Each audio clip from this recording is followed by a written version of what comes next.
So 1029 of the Sleeper and the Bust. It is Sunday, March 20th. I'm your host, Paul Sporer, joined this morning by Justin Mason. Justin, I'm on a Sunday episode. How's it going? I know this is weird, right? No Yeah. Jason, he couldn't record, but you and I are both going to Vegas on. I'm going on Wednesday, you're going on Thursday, and so it seems unlikely we are going to be recording anything while we're in Vegas, especially because my wife's coming with me. So Yeah.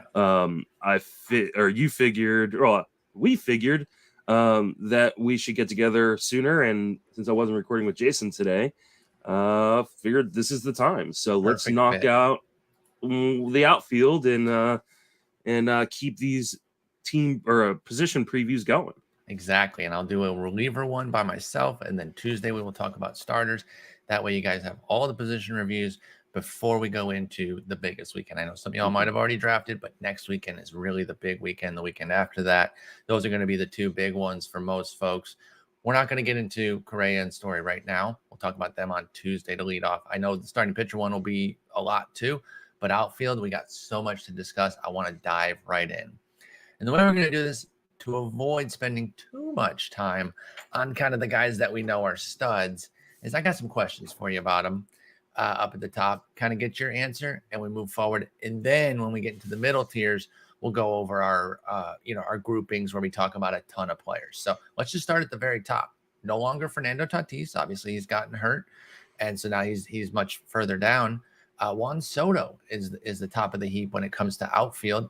What's the earliest that you'll take Juan Soto in a draft right now? 5 or 6. Okay, so right around that ADP. Yeah, Shelly and I have the 5th pick in the tag team, and I think we have him as our 5th option. So, okay. Yeah, I think 5 or 6 makes sense. It kind of depends on whether or not I want to push Corbin Burns up that high if Cole goes. So, but yeah, 5 or 6. I mean, I think he's a stud. I love the fact that the Nationals have actually even improved that lineup because I did not think they were going to. It's a great park. He steals, a handful of bases. So just an absolute stud. I don't think you can go wrong with Juan Soto. Yeah, I agree. He has a peak of 2 it's a small sample of draft champions drafts that I'm looking at here. I'm looking at a tight window from the 11th to the 20th. Actually, 8 drafts, peak of 2, average draft of 5 for Soto. I think that makes some sense. When does Ronald Acuna debut? I think there was a lot of excitement about. We're seeing some videos. If there's any missed time, it's just going to be lopped off of time that he was going to miss anyway. So the excitement was really starting to push. In fact, in this little 8 draft sample that we're looking at, Acuna has a min pick of 2, but a max of 20. When does he debut this year, and where would you take him? I'm gonna say he debuts mid-May. Okay. And you're probably not taking him. I'm not taking him. Even if you're not getting him, I should say. There is a price, but you won't get it. Even if he was debuting sometime in April, I'm likely not going to get him. I don't blame you. I worry, one, that there always can be setbacks with these kind of injuries. And I wonder how much they're going to let him steal. And that's the biggest question, right? Yeah, I mean, they don't want him to play the outfield. Do they really want Ozuna to play the outfield so he can DH? I don't think. I don't know that that's going to end well. Yeah, so I think they're going to, and I mean, they've got him signed to a really long-term deal. There's no reason for them to push it. Just make sure he's healthy for the long term so this doesn't turn into a, oh my God, what if we hadn't pushed him kind of situation. They just won a World Series, yes, it's a very competitive division, but as long as they can just tread water until Acuna gets back, I think they'll be fine. Yeah, I think that's the right way, and that's the way to play it too. I'm not getting Acuna anywhere because so much hinges on the ability to run, and if he's not, we don't know how he's going to be running. That's the scary part. Kyle Tucker versus Luis Robert. It is Robert.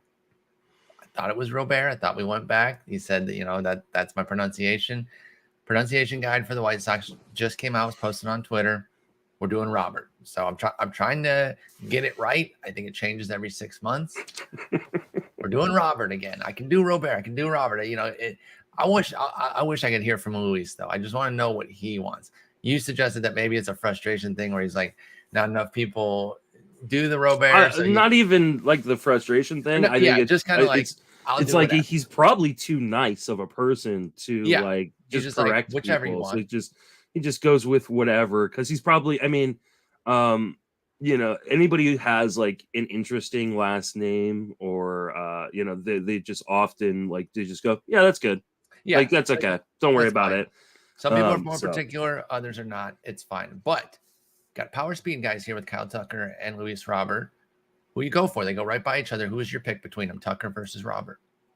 Tucker. And it's because Tucker, I think, just has a little bit safer of a profile. Okay. And while I think Robert has just as high, if not higher, ceiling overall, I feel like it's just not quite as safe. And there's injury concerns. I mean, Robert's been hurt, in a way that Tucker hasn't. So I lean Tucker. I'm probably not going to get Robert this year. I don't think he's going to fall to a spot where I feel comfortable. I think that's where I come out on both of those, to be honest. With Tucker, there's been some pushback or at least some questions raised about his steals, like adding to them, right? You know, he had 14 in 567 plate appearances last year in a breakout. Are you worried that those are going to be stifled? Are you thinking 14 more this year? Are you thinking beyond that? Tucker steals. What do you think about that? No, I think 14, 15 is probably about right. I mean, yes, could he get to 20 or 25? Absolutely. I do think he has that ability, but the Astros aren't a team that necessarily push it on the base paths. I mean, I think the growth comes in power. Like, I think he's a legit 40 home run bat.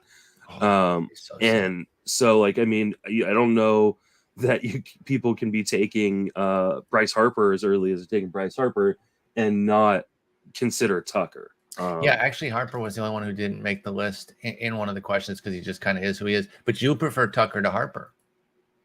No, I prefer Harper to Tucker, but that's because Harper's already doing what I want Tucker to do. Got you. You're hoping that he can follow the Harper. Yeah, I think Tucker can be Harper. So yeah, I think it would be kind of foolhardy to project like a bunch of stolen bases. If you get them, great. That's extra gravy on top, right? But I think you project 15, and anything you get on top of that is fantastic. I think that's, again, we're in lockstep here because I'm totally in agreement there on the Tucker piece, and so that's why I haven't really felt like there's a legit pushback because I think 15 is fine. Yeah, for Tucker. All right, another versus battle here. The veterans that have been the best of the best, but now they have a question, so they go late first, early second. Mookie Betts versus Mike Trout. Who you got? I got Mookie Betts. He's in a fantastic lineup. That just keeps getting better. Yeah, it's not hyperbolic. This may be the best lineup I've ever seen. At least in my lifetime. In our lifetime, I know, I mean, and I think you can argue it is the best lineup ever. When you got Cody Bellinger, who won an MVP, to be hitting at the bottom of this lineup, like that's insane. He might be like 7-8. Yeah, and it makes sense. Yeah, absolutely. Like it's, a top prospect like Gavin Lux doesn't have a playing time in this lineup. So, yeah, I mean, I think it's Mookie Betts. I think the concerns about his injury last year going over is probably a little bit overinflated. He's probably a first rounder, to be honest. I think so anytime I can get him in the second, I'm going to be stoked. Yeah, I love Mookie. 23-10 in just 122 games last year. There's so much to like. I do like Trout. I'm open to taking Trout. I will also say I'm not projecting a big stolen base return, but don't sleep on that potential either. And I think there's more SB potential in Trout than he's being given credit for. It all depends how healthy he is, right? If he's trending, feeling like damn near 100%, I think he's going to run. If he's kind of nursing anything, I think the running can be tamped down again, as it's been the last few years. So it's just one of those things where it doesn't really move where I'm taking him. But I think I operate with Trout where I'm like, I could get more steals here than people are thinking. I don't think it necessarily has to be single digits. Yeah, I don't either. I think the question just comes down to how many games do you think he plays? Because if we can project 150 games, or I mean even 140 games, like he's a first round pick. That's what I'm saying. So like, as much as I've been kind of fading him, and I don't know that I've gotten him anywhere, I think he's super underrated and undervalued right now. I haven't gotten Trout anywhere either, but it's because I always take bets, and Yeah. I don't I necessarily take want to bets. start I take Mullins. outfielder. Yeah. So that's why I don't have like a bets Trout at the end of a first round type of deal. That's kind of hot, but there's so many mid round outfielders, of whom we're going to talk about today, that I just like more, and I don't want to get two outfielders bing bang right there. So that's why I don't have much Trout, but it's bets. You mentioned said breakout follow up. I know who you prefer, Tyler O'Neill versus Cedric Mullins. So you prefer said. What's the follow up here? And then I want to get some numbers on Tyler O'Neill too. But what do you think the breakout follow up after the 30-30 season is for Cedric Mullins? Probably like 20, 25, 20, 30, something like that. Okay. You know, I think the runs and RBIs will be better than they were, because I think that lineup is getting better in Baltimore. So, you know, the question is, what does the average drop to? I think it does regress a little bit. Maybe it's like 270 this year, but I mean, I've been getting him in the late second all the way through the late third. I would be stoked to just land. I mean, I got him, you know, the 12th pick of the third round at Barf. Like, it just, you know, wow, it's just too good of a value. I went for a ton in tout yesterday. Unreal how much he went for. I mean, he's not an OBP guy. Talking like a 330 OBP, you know, maybe 340 at best. He went for $33. So you were out on that one. Yeah, I had him as like a $21 player. 33, that speed. It's definitely that speed. It is. So Tyler O'Neill, I've been vocal, not a super fan because of the plate skills. But, obviously when he makes contact, he absolutely decimates the ball. He's got speed to burn as well. Now, he kind of strikes me more in the Tucker realm, where I'm not going to add speed to a projection that had, or to a season that had 15. He kind of lives in that teens area with his projections. But he might also have more power, which is what you said about Tucker. But again, 31% strikeout, 7% walk for Tyler O'Neill. What does his follow-up to the breakout look like? I think it's pretty similar, honestly. I kind of want to get him in a league because I have not gotten him yet. Usually because I have one or two outfielders by the time we get to Tyler O'Neill, and then part, right? It's the hard part about getting him. But like, I think 30 home runs is definitely going to happen for him, or should happen for him. I think double-digit stolen bases, so like a 30-10 season. The problem is the batting average is definitely going to regress. He just strikes out too much. And I know the quality of contact is amazing, but I just worry he's going to hit 240, which is fine when you get in 30-10. But, do you want a guy to start off your draft with a 240 batting average? Like, that's the tough part. And it could go really down there for Tyler O'Neill. He's always mostly maintained high BABIPs. He only had small samples before this, 142, 151, 157 with his plate appearances. But you could see him run the gamut with the BABIP, 364, 386, 189. Like that's the worst it can get. 366 in the breakout year because of that quality of contact and speed combo. But it puts a big burden on Tyler O'Neill's BABIP, and that's my concern there. And that's why I played a little bit safer with him and kind of push him down. Is Buck Showalter an impediment to Starling Marte's stolen bases? Or is it more they didn't really have anybody to run, and that's why Buck Showalter teams didn't run? Where do you come out with that as it relates to Starling Marte? I don't know, and that's why I'm avoiding it.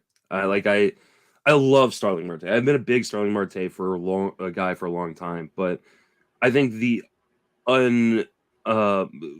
uncertainty around it is the reason why I had just been fading him at his really expensive price. And I think we also forget this is a guy who gets hit by a lot of pitches and gets injured by design, quite a bit. Yeah. So I'm just fading the price. I love Starling Marte. I mean, I think this is similar to you for Tyler O'Neill. Yep. You were a big Tyler O'Neill guy last year, and now you're fading him because of the price. I have always loved Starling Marte, and I'm just going to fade the price. That's a great way to put it. And I feel similarly about Marte, where I don't know, but it's not worth the risk because I need those steals at that premium price. So I'm going to play it safe. I will not rule out that Buck Showalter just hasn't had Marte-esque guys so that he does let him run. But what if they just say, hey, we don't need you to go for 47 steals because we feel like we're going to hit the shit out of the ball. chill out and steal 22. And then I'm like, ugh, that doesn't feel good. Well, especially considering like he's already dealt with an injury this spring. Like, you know, I mean, injuries are a big part of Marte's factor. Do you want your guy that you just gave a big contract to, you know, be running on the base paths? Exactly. Whit Merrifield is the king compiler right now. He's missed literally 4 games since 2018, and they were all in 2018. He's played every game since 2019. So we love that aspect of it. And he did get to 40 steals last year. I'm not even going to really ask you about his skills because I think he's still going to be quite good. Is he best deployed as a second baseman or an outfielder, though? And obviously, you can move him as your draft kind of evolves after you take him. But where do you see him fitting best between second and outfield for Merrifield? I think he's probably best used as an outfielder just because outfield is not as deep as I think people make it out to be. Like it never is. I mean, it is deep, but there are massive drop-offs. And like we've only been talking about like the top 10 guys right now. And how many red flags have we talked about? Exactly. Like, so I mean, like it's and he's one of the few guys without red flags. I think Whit Merrifield is. I don't know why he's being disrespected this year. Everybody's like, oh, this is the year he drops off. Like, what makes us think he's going to drop off? And at worst, like he's still just going to be a fantastic accumulator. Like the floor is just so high on Whit Merrifield. Just love him. Yeah, I've seen what you're talking about with some of the pushback on him, and I'm just like, I don't know. He kind of is. I know, you know, the WRC plus went down to 91 last year. You're not really getting him to do that. You're getting him for some batting average and speed, compiling everything there.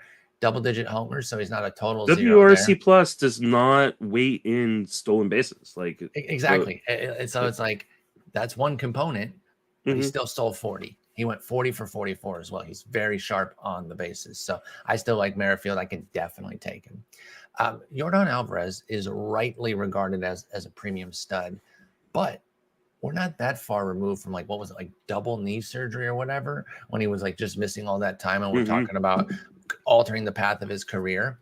Do you have any concern for the knee injuries of the past, or are you treating him as just an unquestioned stud at the ADP?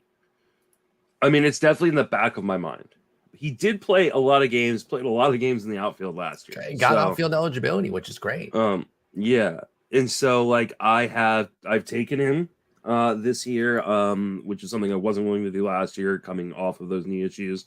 But it is in the back of my mind because I'm someone who lives and has lived with a very similar type of condition in my knees for my entire life. I've had knee issues like this. And they do not get better. And he is a big guy. And so that's the thing. Carries a lot of weight on top.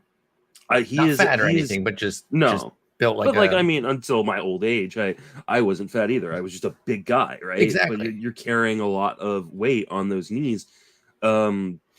So I think long term, I'm very worried about him. Like if I've got him in a dynasty league, I might try to see what I could get in terms of like equal to equal value, right? Could you trade him for a third, a Rafael Devers or someone like that? You could probably get a mint, and you'd have to find somebody that would have like a third base log jam there to make that deal work. But someone's got like Bobby Witt coming up, or where you still can get a premium player, but maybe you jump out while the getting's good. He strikes me as somebody, Alvarez, who's going to be good whenever he plays, but I do wonder if some of the time might just kind of be in and out over these next several years here, and including starting this year. So it is something that kind of is in my mind. He goes around pick 28. So you're paying a premium for him because he is a stud, but I just wanted to bring up, we're not that far removed. So if he gets hurt this year, don't be like, oh, where did that come from? He also doesn't steal bases at all. Yeah. So like, I mean, he's just a hard guy for me to take in that second round. When he falls to the third, and I've seen him fall to the fourth in leagues, like he's just a monster. I'll take that all day long. But it's unlikely I end up with him if he's going in the second. And he's one of those guys that's going to fall in some of these late drafts. Starting pitching gets pushed up. We're going to talk about a number of them. Starting pitching goes up. Relievers is still high. Speed goes up. And guys like him, Eloy, JD Martinez are going to fall. Yep. And that could create the right pocket of value there for me to get some Yordan Alvarez. Does Teoscar Hernandez's 367-point OPS split give you any pause? He had an 1151 against lefties. So it was the short side that he was busting up, and thus a 784 against righties. Any pause there for Teoscar, or you've been drafting him full force this year? I don't even think I've gotten him this year, which is funny because I was the Teoscar guy at one point. Mm-hmm. Yeah, his profile is always going to make me a little bit scared. And doesn't mean I won't draft him. I've got him really high in my ranks. I'm happy. You know, I've almost landed on him a few times, but he always just kind of gets sniped right before me in the third round. But there's always going to be something that's a little scary. I mean, it's some kind of like Tim Anderson in a way, where it's like, you know, finally after like 5 or 6 years of doing this, we finally went, well, I guess just this is who Tim Anderson is. I guess he's just awesome. He just does what he does. But it also, you know, makes me feel a little bit like Javi Baez, where like we said when we finally said that about Javi Baez finally had that year that just completely cratered. So yeah, I'm a little worried about that. Yeah. Do we have breaking news or something? No, though what I messaged you, no, it's just that we're going to be facing on the corner in the bracket. Oh, we're facing Nick and Alex again. I know. Oh, I know. I know. Nick just tweeted out vote for Sporer. He's what a good guy.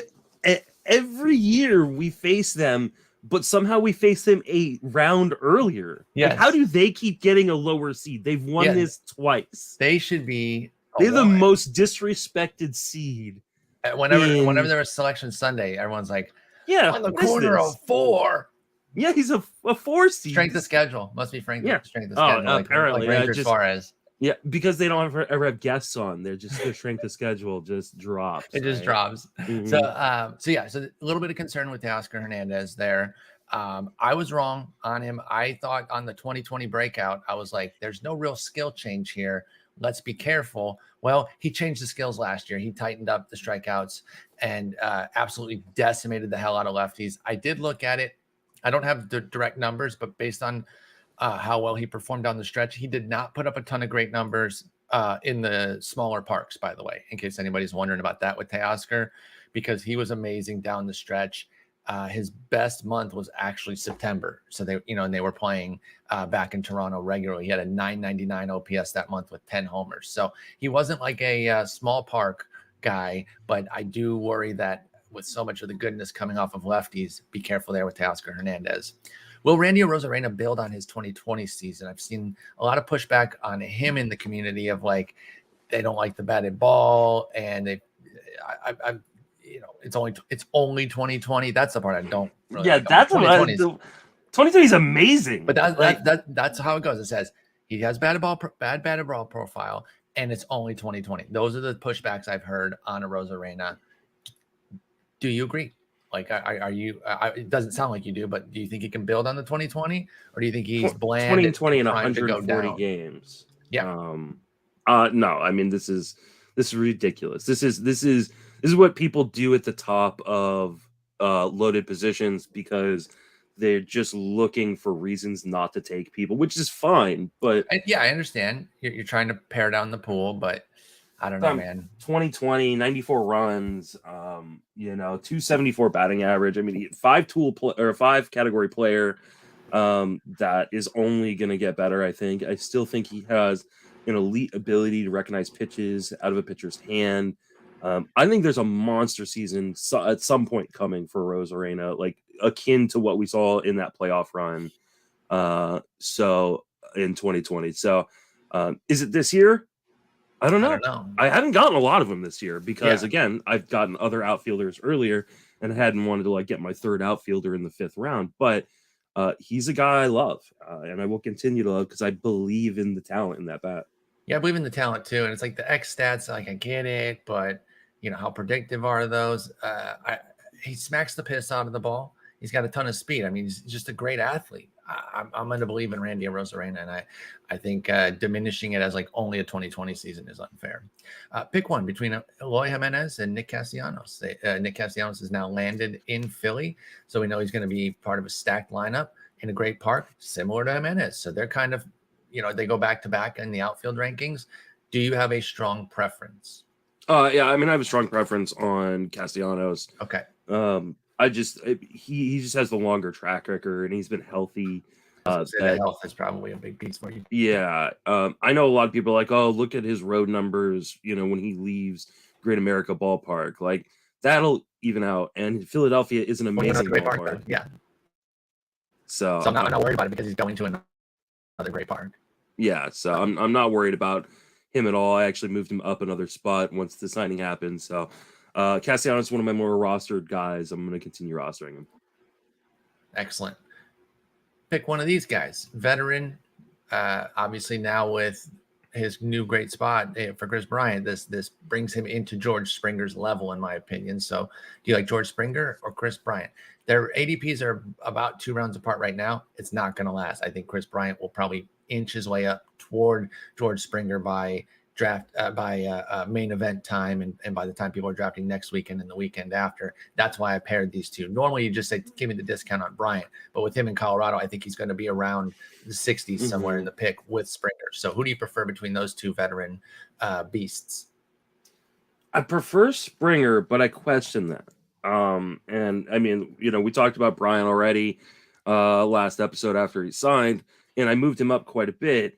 And I wonder if I need to move him up even more in the outfield, because I currently have him 24. Part of me thinks Bryant's the better play because of the injuries to Springer. Talk about Bryant's injury history and concerns, and I don't hear it brought up as much on Springer. He kind of gets a pass like he's ready to go. He had him last season, yesterday. Yeah. Like, I mean, it just happened. So, I either need to drop Springer or I need to raise Bryant, and I probably need to do both. Okay.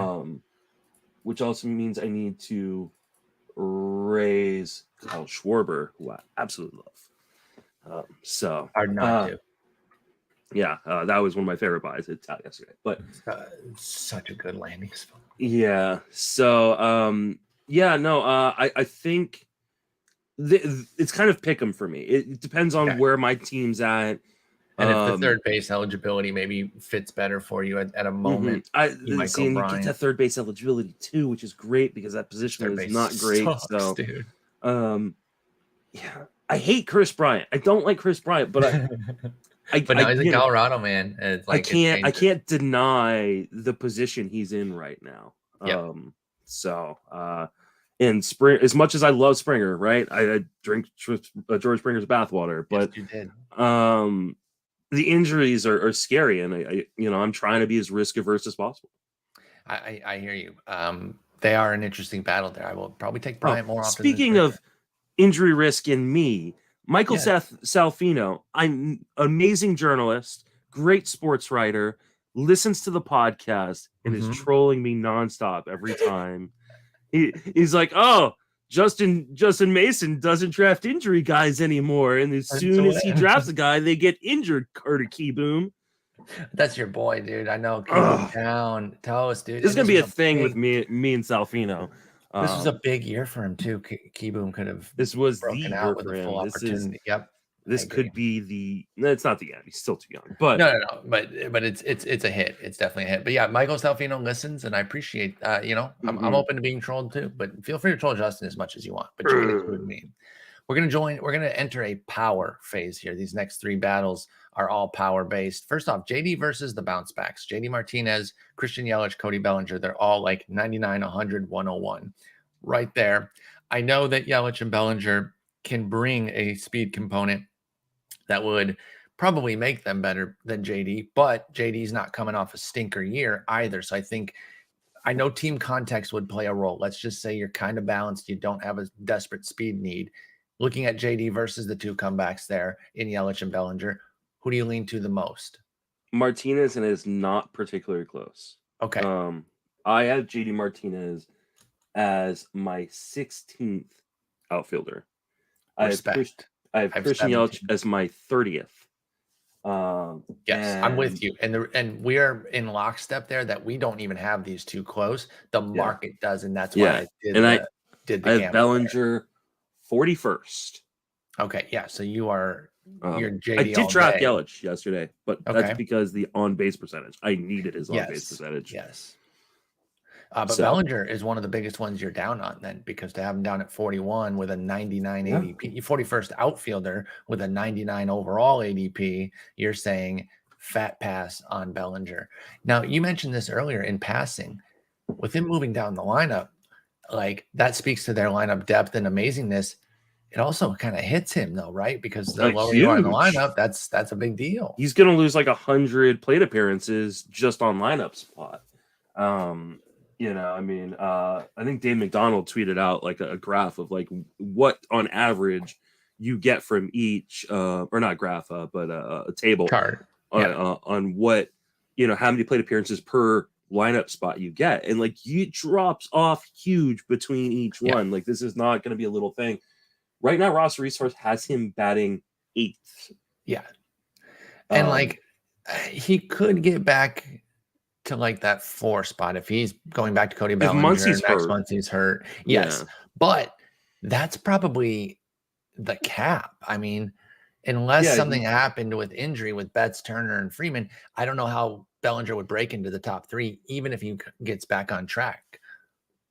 Because I don't think he's getting all the way back to MVP level. So I think even a Bellinger rebound is more of like all-star Bellinger, not MVP Bellinger. So yeah, I think he would max out. Now, if he's batting 4, that's fine. But 5, 6, 7. Well, there's also a legitimate shot that he's a platoon bat. Like this lineup is so good that they were not going to let him hit his body weight. Like that's, or less than his body weight. Like, and I mean, there's nothing in the profile that says he's going to bounce back. Everybody who is betting on Cody Bellinger is just betting on the name and the past performance, which is fine. You can do it because you're not having to pay, a second round pick like we were paying last year, or third round pick.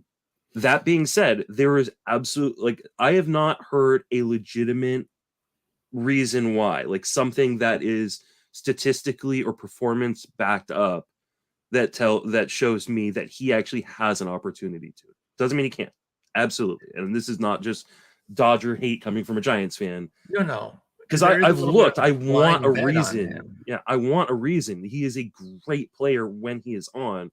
But even if you look at like what he did in the postseason, that's what people were pointing to. He had like a 500 BABIP, and hit one home run. Singles, and then the home run, that home run alone, because it was like a high heater against Luke Jackson, I think, has built a lot of excitement too. No, I totally understand. I'm with you on being more cautious with Bellinger. I do have Yelich and Bellinger away from JD, so I'm with you on JD as the pick too. But Bellinger, there's not a lot there in terms of last year to take anything from. Even in the playoffs, you're really betting on track record, which is fine because he has a robust one, like you said.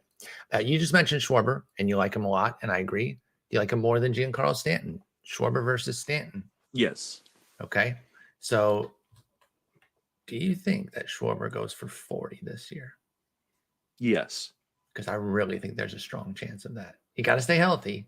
That's been a little bit part of his game now, right? Because in $113 this year, he bounced back from the leg injury, years ago, and has played, he's played full season. He had 155 back in 2019 and hit 38 homers, played all of the shortened season, although he struggled a bit, but only 113 last year and still hit 32. So I should maybe even said 50 for Schwarber, because that's in the cards. Possible. Yes, it's possible. Like if you want a dark horse guy that could win win a bet on most home runs in a season, like Schwarber's a good. I would love to know what his odds are.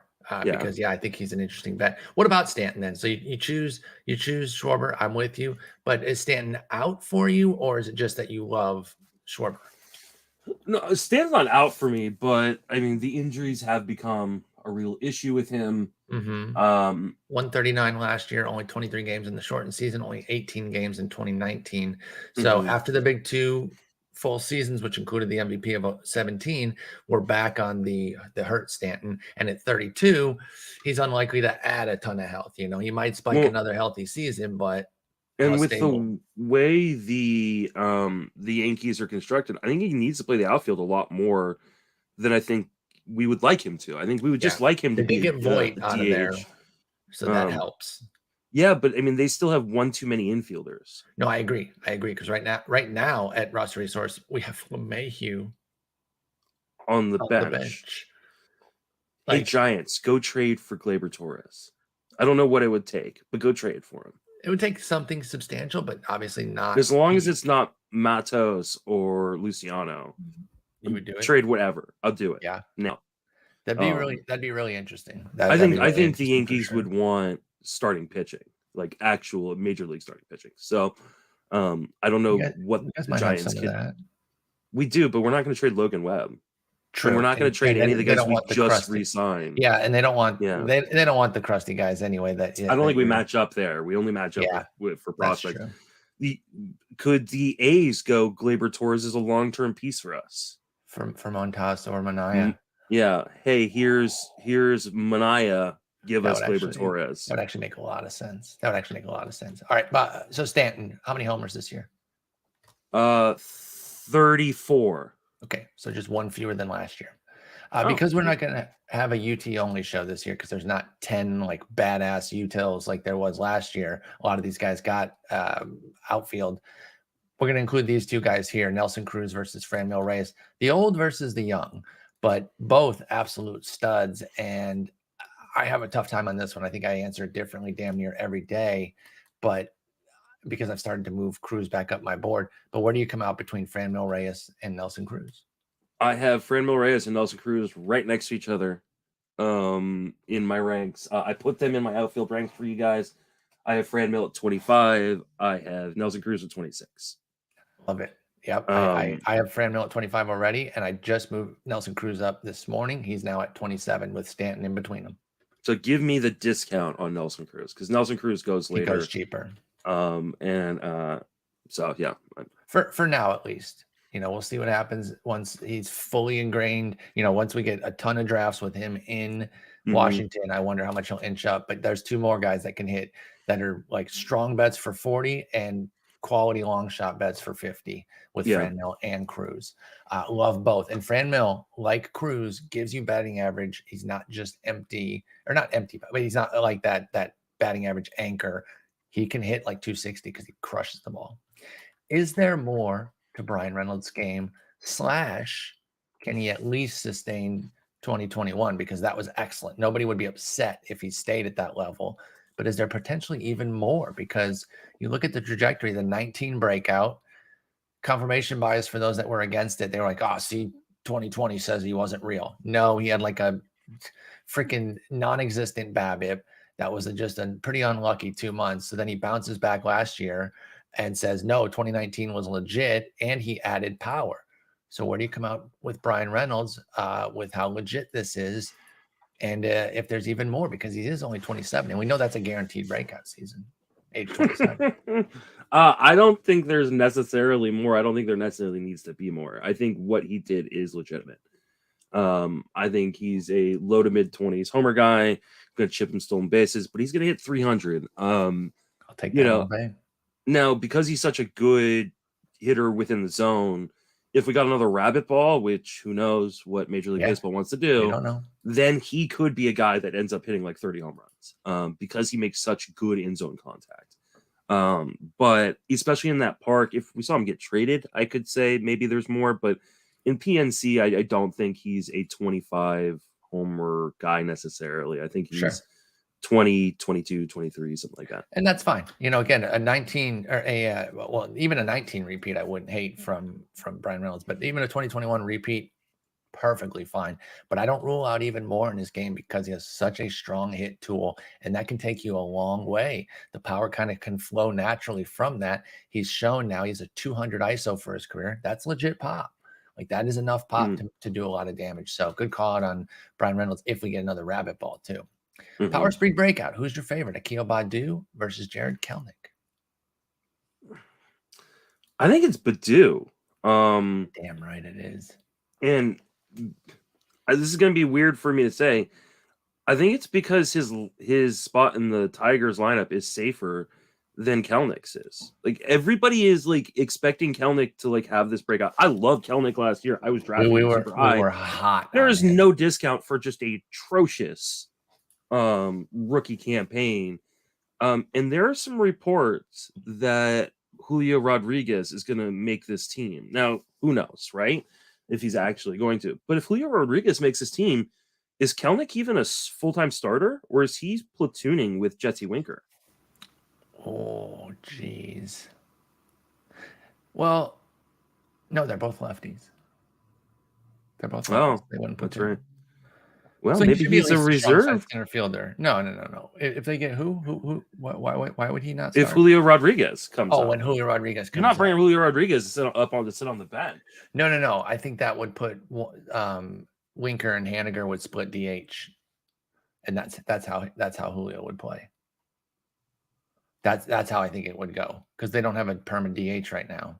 Oh yeah, I think it knocks Toro out of a job. Toro would get murked out of a job. But you're gonna see Kelnick lose time too. Unless he breaks out. Right? Unless he breaks out. And he can't. He absolutely can. But we saw it with Baddoo. Yes, we did. Is it a scary profile? Absolutely. Is it volatile? Absolutely. No, it's not. Why is it scary? Why is it not? The in-season improvements, because I think everyone's taking his strikeout rate at full value instead of looking at how he developed as the season went on with Baddoo. Break him down April versus the rest of the season, because in April he was swinging wildly all over the place, literally struck out 44% of the time with a 3% walk rate, and so it was like totally fraudulent that he was hitting so well. For the rest of the season, May 1st on, 24% strikeout rate, 11% walk rate. That's not a scary profile. That's a perfectly solid profile. That's, a decent enough strikeout rate because he has power and a good walk rate. He had a 756 OPS from May 1st on as well, mainly because he struggles against lefties, 523 OPS. And that's an issue. There is platoon risk with Baddoo. I do grant that fully, but a strong side Baddoo with power and speed is enough to be still a 2020 player, in my opinion. What happens if they bring up Green? It doesn't. I don't think it hurts Baddoo unless they bring up Green, because Baddoo is sucking. Does Green play center? I think Baddoo can play some center. Victor Reyes would be in trouble then, or Grossman as well. I don't think Grossman's great in center, but I believe that he still plays. They love Grossman. They do, and he's a real steady, real steady presence. No center field last year, so it would have to be Baddoo. Yeah, I retract what I said. I think there is some platoon risk, but there's definitely platoon risk. I will grant. You're right. He made some real changes, and they show out in the stats. 81% zone contact is just right below league average. So that's pretty damn good for a guy who swings as violently as he does. So, and who was a Rule 5, who was coming up from Double-A was his peak. Well, people forget he was a top tier prospect until he got injured in the minor leagues. It was the injury in the minor leagues that derailed things. That's right. High A actually was his peak too, by the way. So he came up after a month at High A in 2019 to come in the majors, learn on the job, and become a stud. I'm a Tigers guy, obviously. A little bit of homerism here because I'm caping hard for my guy, but I really was impressed with what I saw out of Baddoo. I'm not out on Kelnick. We took an L last year with him, but he did start to show improvement down the stretch, took a lot better at bats in September. It's there, it's possible, but I've been taking Baddoo way higher, and I'm very much in on Baddoo. I've definitely gotten Baddoo, but I have not gotten Kelnick yet. I don't. Let me see if I've even gotten Kelnick on the.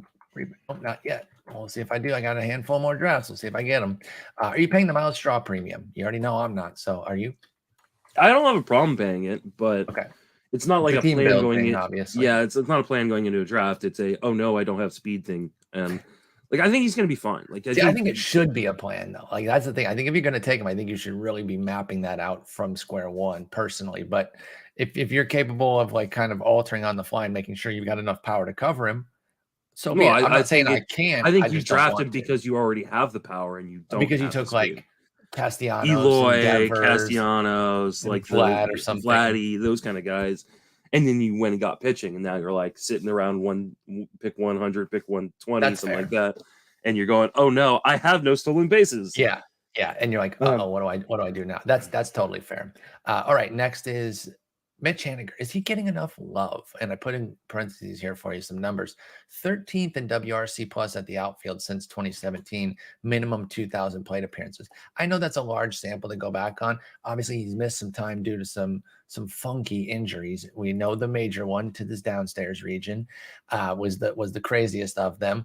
But my man has been a beast in 17, 18, 19, and then 21.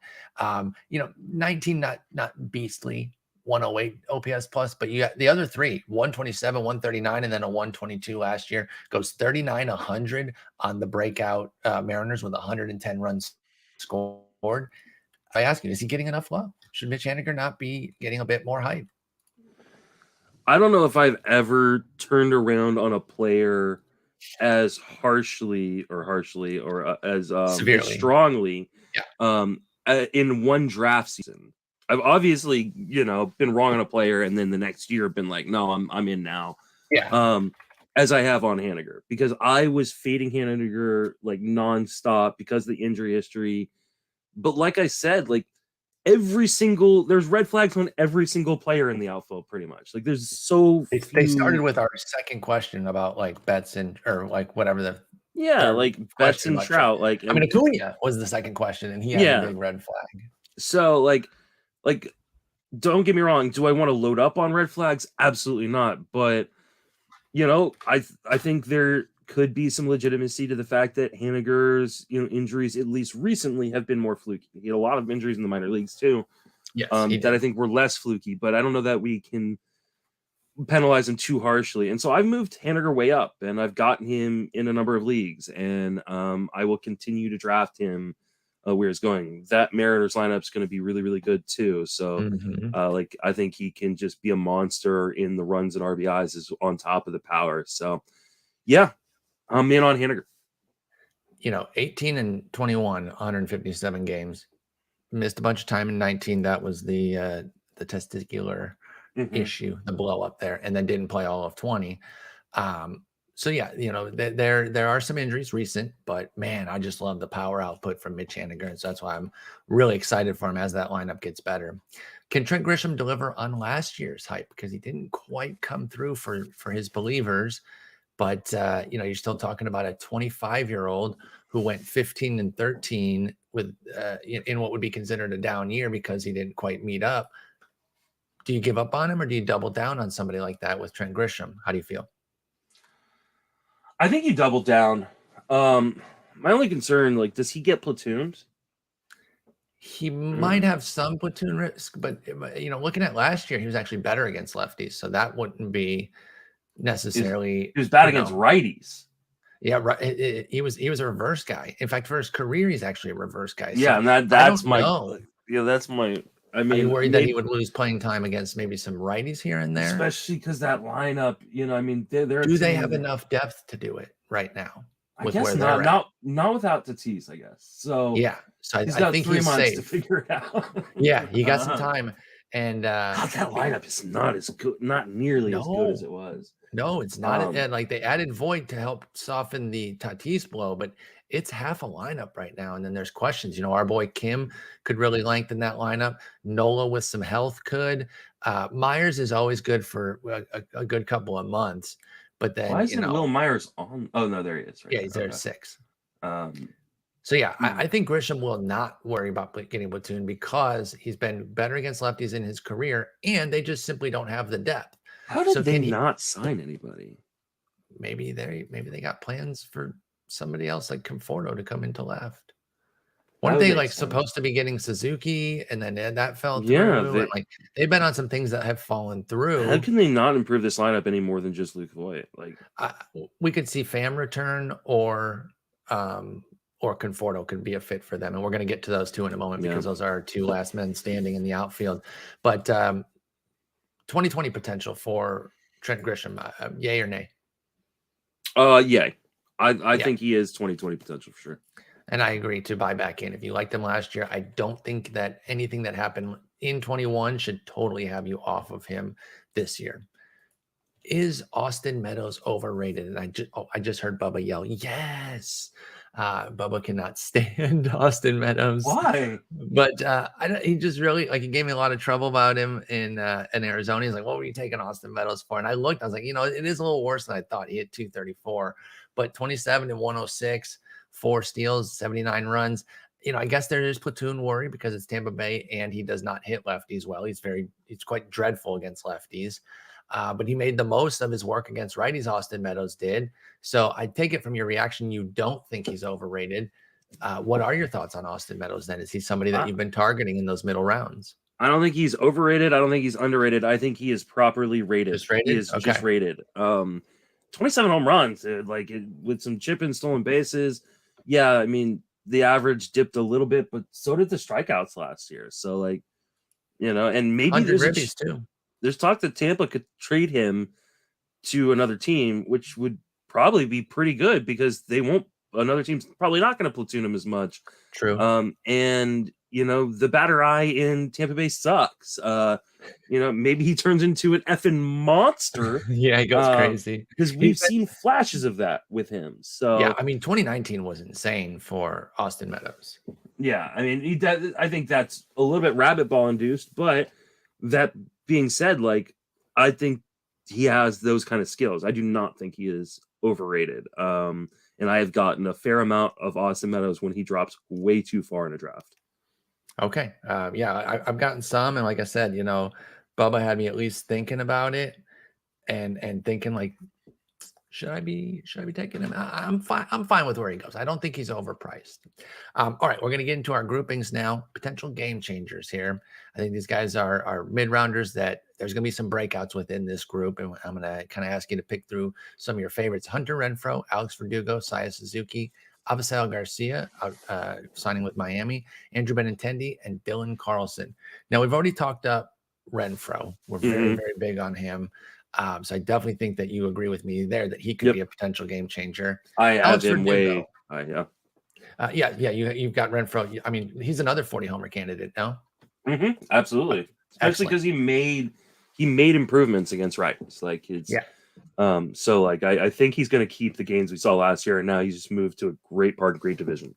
Yeah, I'm really excited about Renfroe. What about Verdugo? He doesn't stand out in either of the counting categories. With the power and the speed, he's kind of give you a little something on both of them, but he's a big batting average guy. Still only going to be 26. Can his hit tool take him to the next level and maybe extract some extra power, or is he going to kind of live in this, teens homers, 6 to 10 steals? I never really gotten to 10. It's really more like 6, 7 steals. Decent runs and ribbies and a good average. Where's Verdugo? Is he stagnant where he is at, or is there more for the 26-year-old? I think he's probably a stagnant-ish. I don't want to a guy with his contact skills. I don't want to completely bury as this is who he is, but this feels a lot like who he is. I mean, he's a guy with a 50% ground ball rate.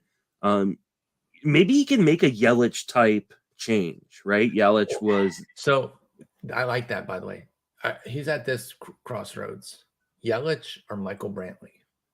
Yeah, if he stays the same, he just is his era is Michael Brantley, and there's nothing wrong with that. There's nothing wrong with that. But if he hits the uptick on the power, then you start talking something bigger, and maybe it is a Yelich type of breakout. So that being said, I mean, he doesn't have the speed of Yelich. We're talking more from the power, not from the MVP caliber guy who was first overall fantasy guy. And I mean, I don't know if anybody's talked about this with Story yet, but the Red Sox stole 40 bases as a team last year. And they have some guys who could run.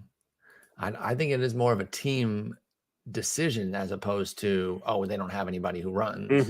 Like Verdugo himself, I think, could be an easy double-digit guy, but they probably say, nah, get him every once in a while. Devers gets to get his 5 while getting caught 5 times. I don't.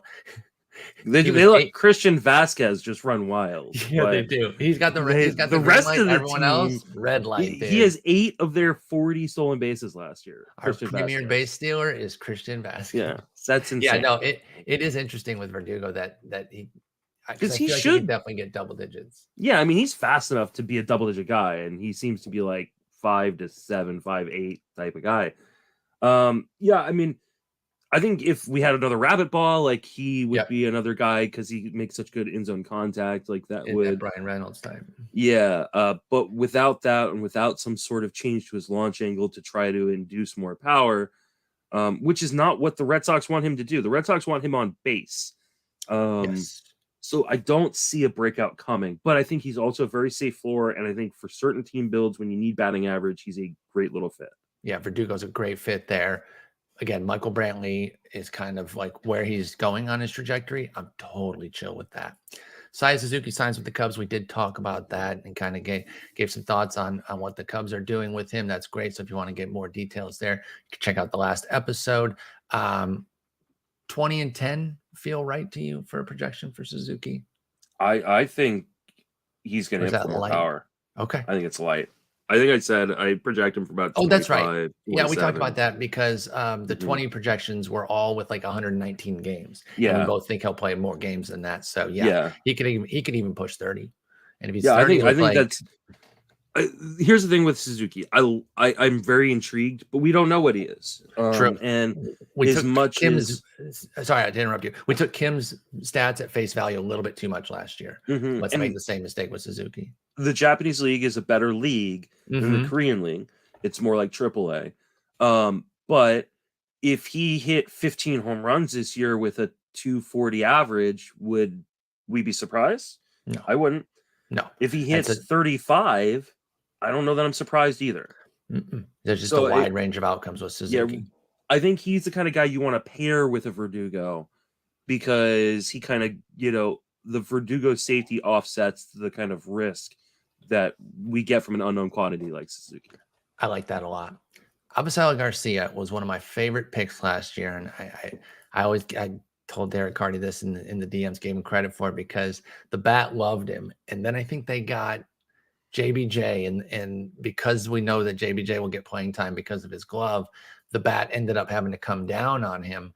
But thankfully, I was able to see the Avisaíl Garcia love before, and I was like, you know what?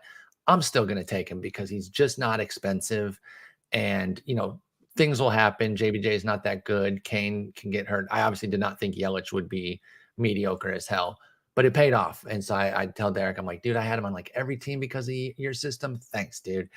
He was a homer and 2 steals away from a 30-10 campaign. That injury was the only thing that really stopped him there because he only had 135 games, but he was awesome.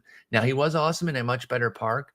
I do think Garcia has power that can play in Miami, but it is definitely going to be a hit going to Miami. But the price is just not a problem. I'm still totally fine. Even with the breakout season, he's going at 169, the 44th first outfielder off the board. Is Avi Garcia somebody that you're going for? Can he build on this breakout? And does Miami offer too much regression and you're backing away from it? Man, such an interesting profile. I agree. No, I think Miami's fine for him. I think he's got real manpower. I think his power plays anywhere. I think the biggest issue is, do the counting categories drop because the lineup around him's not as great? Yeah. But I think that's offset by the fact that he's just going to play every day in Miami. They gave him the big contract. He's going to play every day as long as he's healthy. So as long as he stays healthy, I think he's going to come close to repeating last year and maybe even surpass it. I think I'm a little bit too low on Avi Garcia. I think I need to raise him in ranks. All right. I like to hear that. I've got him. Let's see. I've got Garcia. You know what? I might be too low on him as well. I got him 57th in the outfield. I don't agree with that. Oh, never mind. I did raise him in my ranks. You already bumped him? I got him up to 47. Yeah. That's I was literally typing 47. So, it's actually going to make him 48 because then it will move him right below. And honestly, 47. I might move him up even higher. Because I still have Jesse Winker above him. That's why I moved him above because I Winker. I'm just I'm so nervous. I need to move Winker down.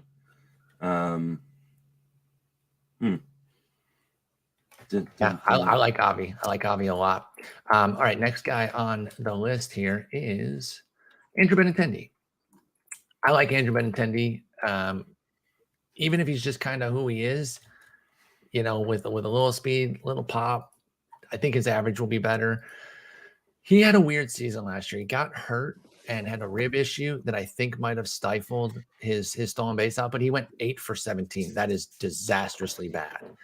And then even when he got back from the injury, he stopped running even all that much because of the injury. I imagine that's or because they put the brakes on him. Or they might have put the brakes on him because, hey, you just got back from a rib injury and you've been a disaster on the bases. Stop. I don't think that's who he is now, though. I don't think he forgot how to steal. I think he had a bad year. I might do a review of his caught stealing to kind of see what happened there, because that's really, really bad. But he went 17-8 with a 276. That's very Verdugo-esque, and that was in like kind of a down year for him because of the injury. He only played 134 games. I think Benny can get back on like a 20 and 12 type of year with like a 280 average. I just think Benny is one of those guys that you look over the course of his career and he's just always solid, and then he can have a couple of spike seasons.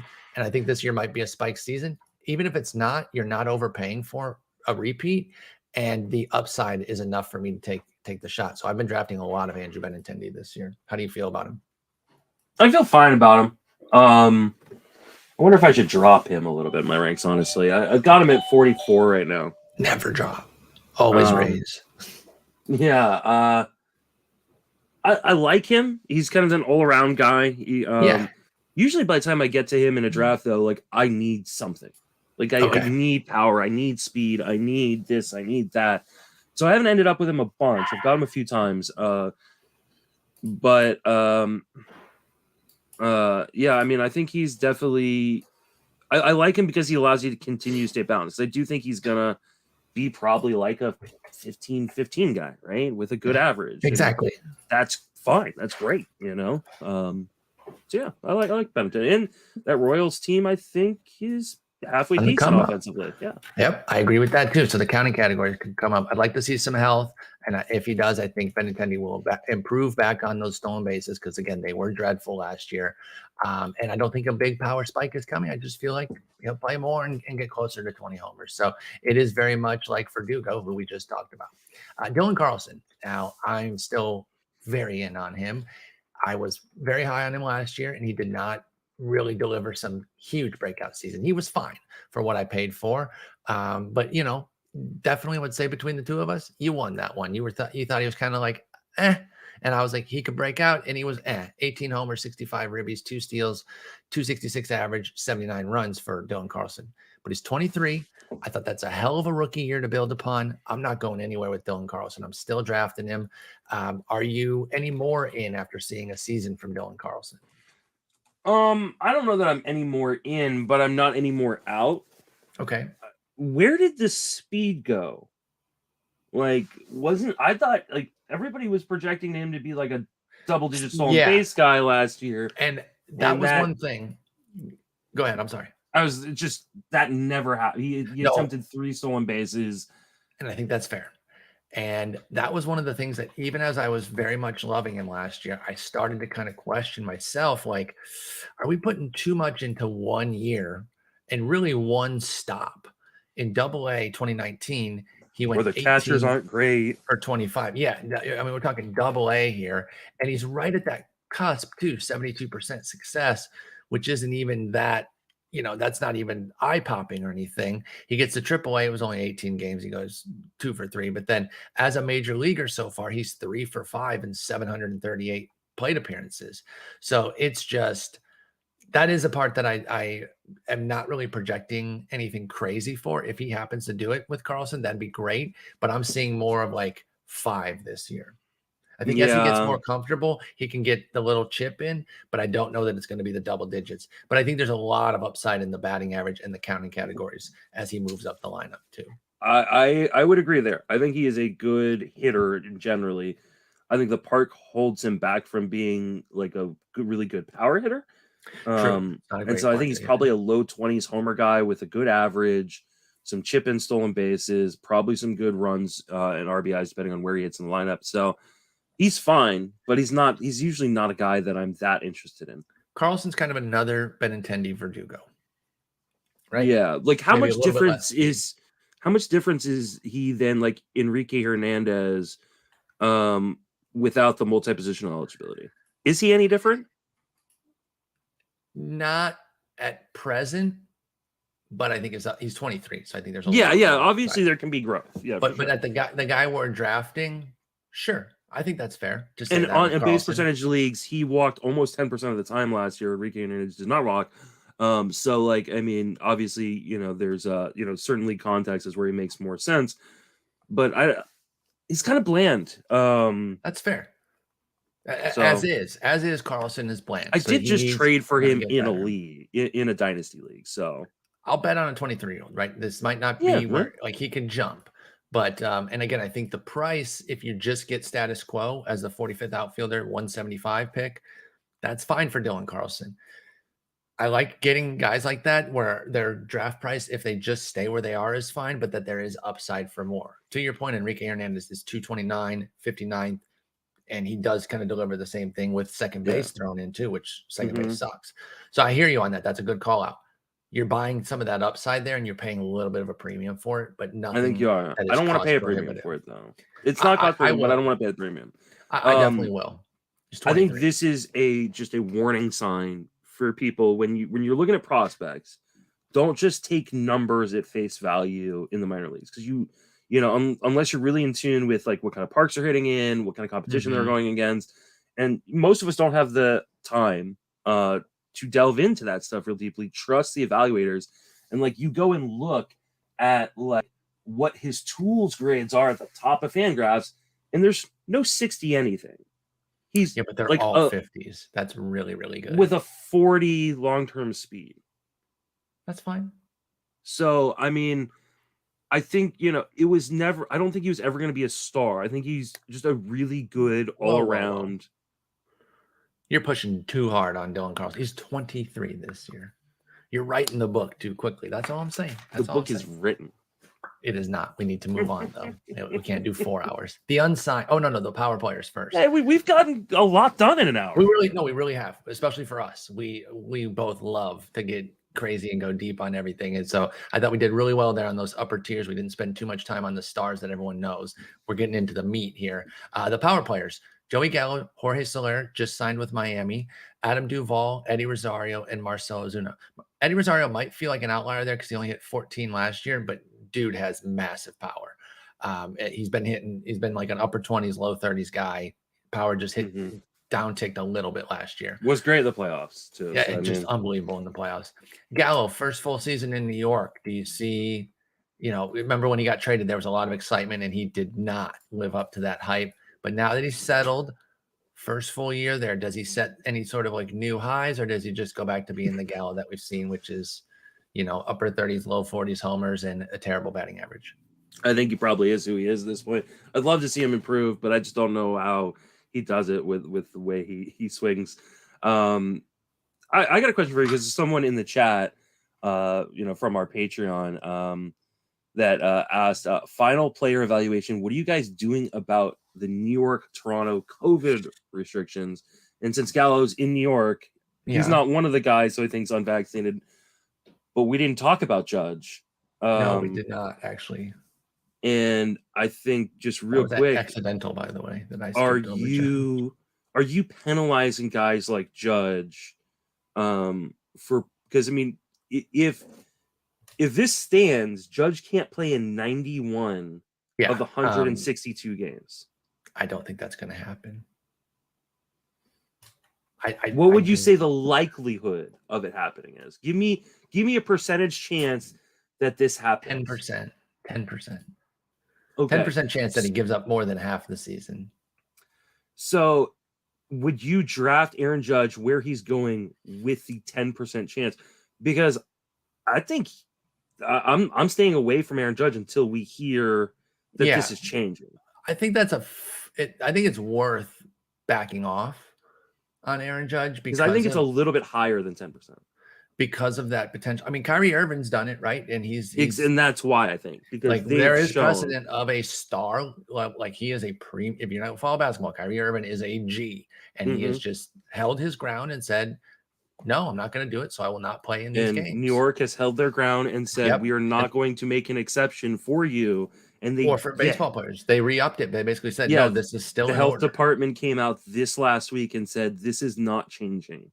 Yeah, no, I think it is worth discussing it with regards to Judge. And I didn't skip him out of the questions for any purpose. That was actually totally incidental. We didn't talk about Buxton either, by the way. Are you in or out on Buxton? Out. I think at the price I'm out. Okay, that's it. But yeah, I'm going to move Judge down based on this, because even if it's more than 10%, of course, that's enough. But a 10% risk on somebody who's like a third rounder, that is a lot. Well, that is a lot. Because let's do some just quick math, third grade math, right? So we're gonna add percentages. If there is a, let's say, 15% chance he misses 91 games, and you multiply that by a 30% chance he gets injured again. Oh, now you're in some big trouble. Now you're talking about a guy who could potentially play like 40 games. Yeah, that is a lot dicier than I think I was willing to kind of think about. I haven't been thinking about it. I only drafted Judge in one spot, and I'm just kind of like, he's a power stud, he's trustable. But with this Vax thing and his penchant for injuries, and there are going to be people out there that say that he has a higher percent chance of getting, or 30%, or higher than a 30% chance of getting injured. Yeah, 30% I think is giving him some credit for what he did last year. Yeah, with the 148 played. Yeah, dude, I think you're bringing up a lot of good questions, enough for me to really. I just give him a big hit.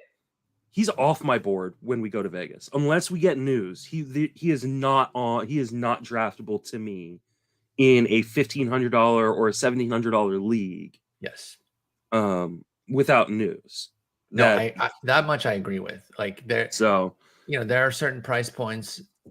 Like price point plays a role, right? Like it has to. I think it has to play a role. Here. No, price point of the league, I'm saying, by the way. Like more expensive league, I'm gonna be. But it just made me think when you said price point. Who would you rather draft? Tatis or Judge? Oh, Jesus. Because I think the answer is Tatis. No. It's Judge. It's Judge. He can change that status in a day. And then he's not a risk for any of those missed games. He's just the injury risk at that point. Here's my argument against it, right? You know you're going to have to replace Tatis for 3 months. I'm not drafting either. But you know you're going to have to replace Tatis for 3 months. In a weekly league, I'm not talking about NFBC where you can switch out on Fridays, but in a weekly league where you've got to put Judge into your lineup, if he's going to miss a whole series, that is almost like taking a zero in the weeks that he sometimes plays. Yeah, because you want the 4 games against Baltimore in Baltimore, but then they go to Toronto for 3 on the weekend, and you're like, shoot. So now you're getting 50% of the 70 games sometimes. The math just gets worse and worse. Maybe this does get figured out beforehand, or it gets figured out a month into the season. Yes, that's because you don't know, because Xander Bogaerts was a concern on this too, and then he got vaxxed. Like he's does, vaxxed but doesn't sound like that's what. But I don't. Judge is different. Everyone's different, and if he's going to stick to his guns, no, I think it's a fair question. I just moved him down a ton.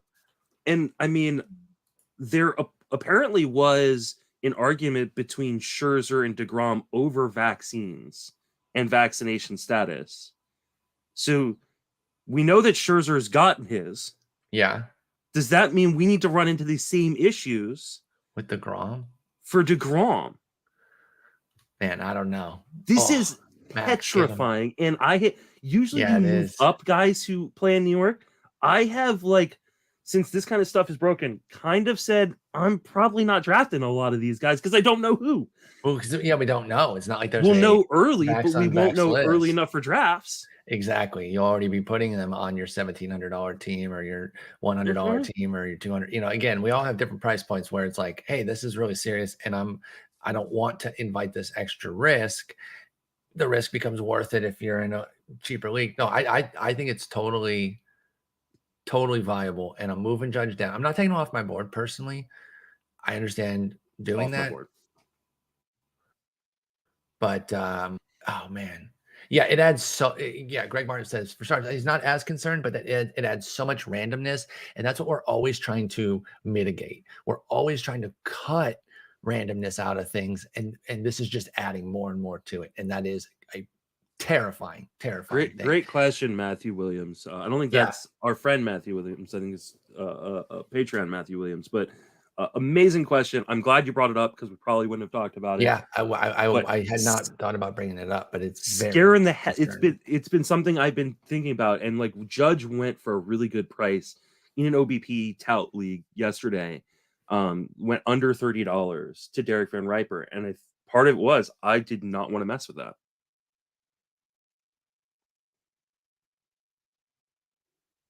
Did Paul just freeze? Duh, duh, duh. Is that Paul or me?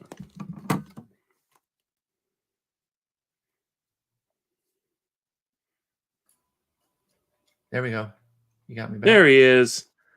I got you back. I could hear you. I could hear you the whole time. Oh, okay. I don't know who it was. That was bizarre. Yeah, I don't know was either. That my internet? I think it was me. I think Okay. it was mine hiccuping, but I was still able to hear you. Anyway, moving on. Jorge Soler. He joins Avisail Garcia in Florida, in Miami. Another anywhere power guy, so I'm not really worried about the park. Remember last year we had a really pivotal conversation where you totally 180'd me on him. This was before the trade, and we were talking about buying back in, and I was like, dump him, dude. This is I don't like where this is headed. You hit with the underlying numbers, everything was there to rebound, and he rebounded.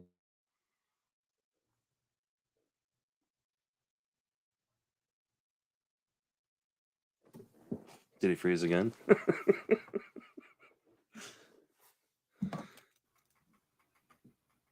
I don't know what's going on. I'm sorry about this. That's okay. Anyway, reset here. Jorge Soler, anywhere power, rebounded brilliantly with Atlanta.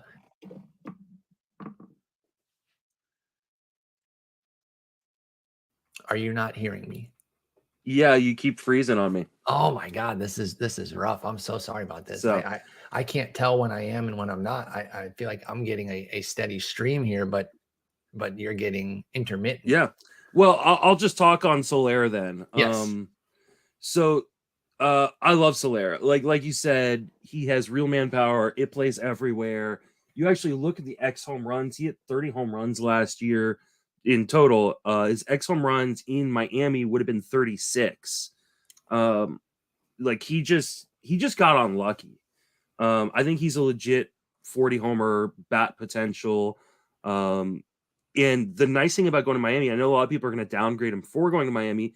He's not going to lose out on any time. If he was on a contender, maybe his defense, or them wanting to give other people days off at DH would make him lose time. That's not going to happen in Miami. This is one of the best possible landing spots for him playing time wise. Yeah, and because his power won't be affected by Miami's park. I love Soler. Much, right? Like, we never know a batted ball distribution. He could have a few. Sure, but I mean, but I hear you. I just want to. I think he's a pretty easy bet for 35 home runs. Yeah, I mean, he did this in Kaufman, which is not a great place exactly. So, and I think the 45 potential is still on the table for him. I took him in tout yesterday for $7. After we knew what the signing was, I'm stoked about that. And I have no concerns on him. Yeah, Kaufman literally the worst righty park factor the last 3 years for homers. The overall offense is actually plus at 101 because of the other base hits that it fosters, but for power it's worst. So Miami's actually a park improvement from where he was most of the last couple of years. Versus Atlanta, it's actually an improvement from there too, from a home run standpoint. Miami is sorry, I was reading the wrong category. It is a dip from Miami, but not from KC. So Soler, I'm with you. I'm fully in. And again, you got me back in on him last year. Thank you for that. Maybe not look stupid and not cut him in a league, and actually have a guy who helped me down the stretch. Adam Duvall.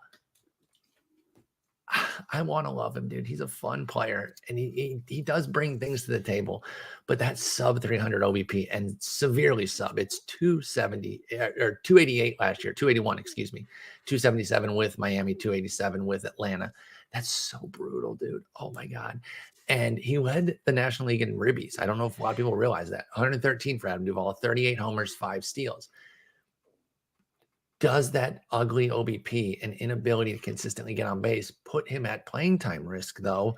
If he goes into a lull, he's going to be 33. Like, are we living on a wire with Adam Duvall right now to where he could go like Chris Carter on us and all of a sudden he's out of the league, not getting playing time? Yes. I was also rates and barrels with Eno and DVR, and Eno brought up really good points. He goes, I just don't like guys who could be potentially DFA'd. Yeah. Now I think while Acuna is out, he's pretty safe. True.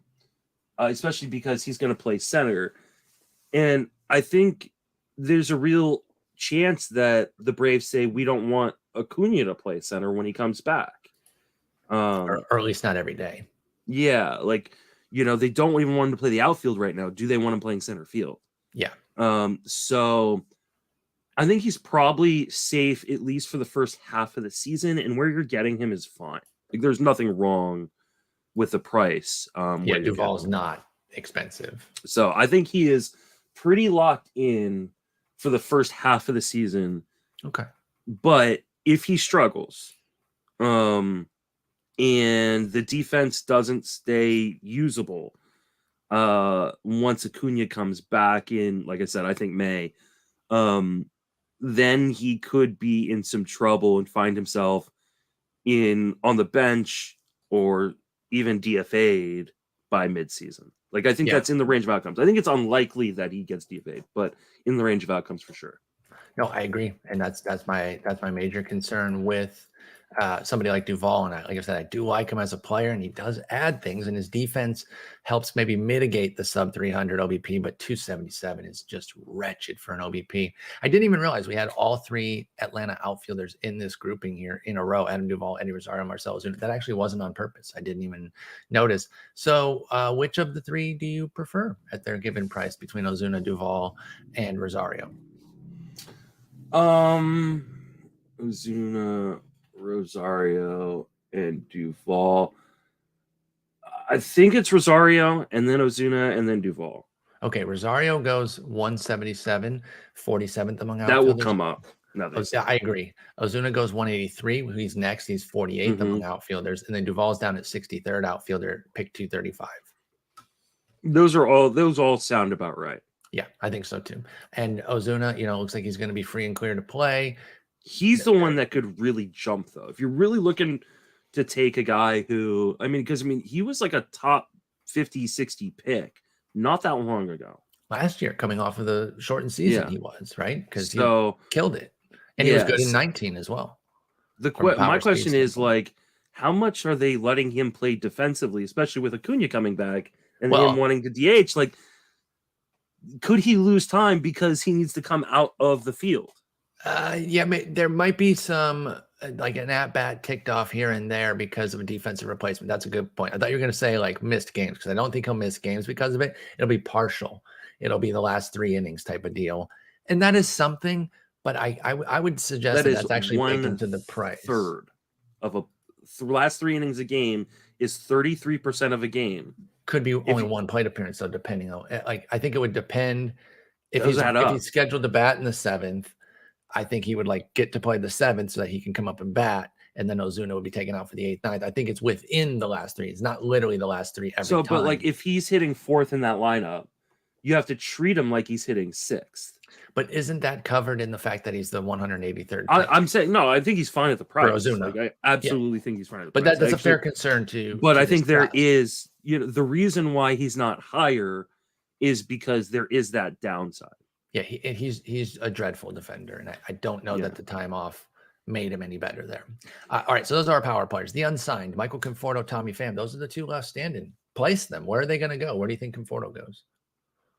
I'm gonna say Conforto goes to Toronto.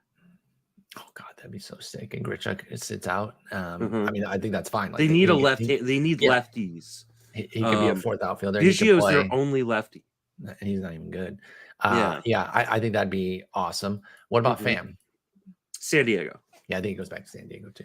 Mm-hmm. I think San Diego gets one of these two, and they might just get the guy that they have a relationship with, and they can just bring it would make sense. Yeah. Which of the two are you drafting between Conforto and Pham, if either? Pham. Speed component, so and I just don't trust. Conforto was a nightmare last year, dude. It was rough. And then there's still health concerns. Like, I just don't know what Conforto is. I love the idea of Michael Conforto. I do not like what we get in real life. Yeah, I mean, he was excellent in 18, 19, and even 20, the shortened season. But then last year just fell apart, and there are some concerns about the health. Youth on the rise: Alex Kirilloff, Jesus Sanchez, Joe Adell, Julio Rodriguez, Andrew Vaughn, and Riley Green. Kirilloff battling the wrist, but if he comes back and he's healthy, feels like somebody who could be a major contributor this year. Do you trust that the wrist is healthy enough to pay the price on Kirilloff, which is pick 185, the 50th outfielder, and he does have first base eligibility? I do not, and I worry a little bit about the additions that Minnesota has made, that makes him a platoon player. And so I like the long-term appeal of Kirilloff, but the short-term appeal isn't there for me. I think that's fair. I came in like really, really gung-ho about him coming into this year. I did too, and then because of the wrist. And the price. Like, there was this, like, I assumed he was going to go outside the top 250 because he was a prospect that failed, that, and he's not, and he's just too expensive for me. Yeah. I mean, it wasn't even like the sample was amazing. He was getting going right as the wrist happened. I think he hit like 4 homers in a week or something for Kirilloff, but he has a 93 WRC plus, 299 OBP. So I thought maybe those numbers would tamp it down. I was with you. No, people are in, and I respect that because I like him too. I'm just mad that I'm not getting enough of a discount, and so it's made me kind of peel back on Kirilloff. I prefer all of these guys except for one over Kirilloff. Okay, another big man power here, Jesus Sanchez. I mean, they're 3 outfielders right now can absolutely destroy the ball, and I don't know if Soler is going to be more DH or outfield, but for the sake of what we're doing here, we have him listed as an outfielder with Avisar in center, Jesus in left, and Soler in right. We talked about Avisar Garcia and Jorge Soler. Jesus Sanchez crushing homers in Miami. Does he finally break through this year? I shouldn't say finally. He has literally 280 plate appearances. Does he break through this year as a 24-year-old? Let's say that. I think he does. I like Jesus Sanchez a lot. I mean, the question is, how much does he break through? I think he gets to 20 home runs, 20 plus home runs. I think he comes with like a 250 batting average, some chip and stolen bases. I like all that. Though maybe not really chip. He's got 1 stolen base in the last 3 seasons. So yeah, the projection has him getting like just a few, I guess, because he is faster. Like, he has average speed, like solid. I think you project him for 1, and if he gets more than 1, then I think that's the right way to play it with Jesus Sanchez. Do not expect 5. Yeah, I think he's, and is there potential for a lot more? I think there is potential for a lot more power. Like, I really do. I think he could legitimately hit 30 if everything came together. So, but I think right now you project him kind of low 20s homers. I've gotten him in a couple leagues, but he's not as big of a target for me as he is for other people. Because there's other guys, even in this tier, that like are really real difference makers if everything comes together. Could be this guy, Joe Adell. Yes. I'm sure there's Joe Adell fatigue for a lot of people, but it might surprise those folks to learn that he's only 23. He's been in our consciousness for a long time. It's been in my heart forever. He was the number 10 pick back in 2017. So he's been around for a while, since he was 18, kind of getting run as the next big thing. And he was amazing all the way up the minors until AAA. And then it was like, holy smokes, all that swing and miss finally came home to roost. And it's been a bit of a problem. It's been kind of up and down, figuring some things out. Even last year in AAA, 23 homers, 8 steals, but a 29% strikeout rate. Came up to the majors, though, in 140 plate appearances. It was down to 23%. Now, I do still see a 15% swinging strike rate, so I'm not fully bought in that the strikeouts are fixed or anything like that. But we started to see a little bit more of a comfortable Joe Adell within those 140 plate appearances last year. He still just has 272 major league appearances. Like, it's not do or die or anything like that. He could meander along this year and still break out next year, to be honest. But is this the year for the Joe Adele breakout? And if so, are you trying to buy him? I've gotten him like once or twice, and I've been a big Joe Adele guy in the past. I think there are some people who think that like the strikeout woes are behind him, or at least not as bad as it used to be. Like you said, 50% swing strike rate, swung outside the zone 40% of the time. That's not good. And I don't think the strikeout issues are behind him. The range of outcomes is huge on Adele. Adele could be a monster, and he also could be back down in the minor leagues. So I think, he's a good gamble to take because, like I said, he could be a monster. But make sure you don't have a lot of these guys on your roster, because if all of them go down, all of a sudden now you're playing with waiver wire all over your roster. So yeah, you don't have I love Adele, love the potential, but it's still just potential right now. Yep, I think that's all fair on Adele. The price does cover the fact that it's potential, so that helps. You're not paying an Uber premium, but don't go too crazy on that 23% strikeout rate. Julio Rodriguez, you're hearing some chatter that maybe he could be up opening day. And by the way, I don't think we covered this in great detail. There is a new incentive rule to get guys up day one if they're ready, by offering up potential picks if they are like voted high enough in Rookie of the Year or something. Oh, I did not know this. So this is like I think it's called the PPI, the Prospect Promotion Incentive or something, and so there is something in place here where you could actually get rewarded if you call up a guy. He's awesome, and then you get an extra pick.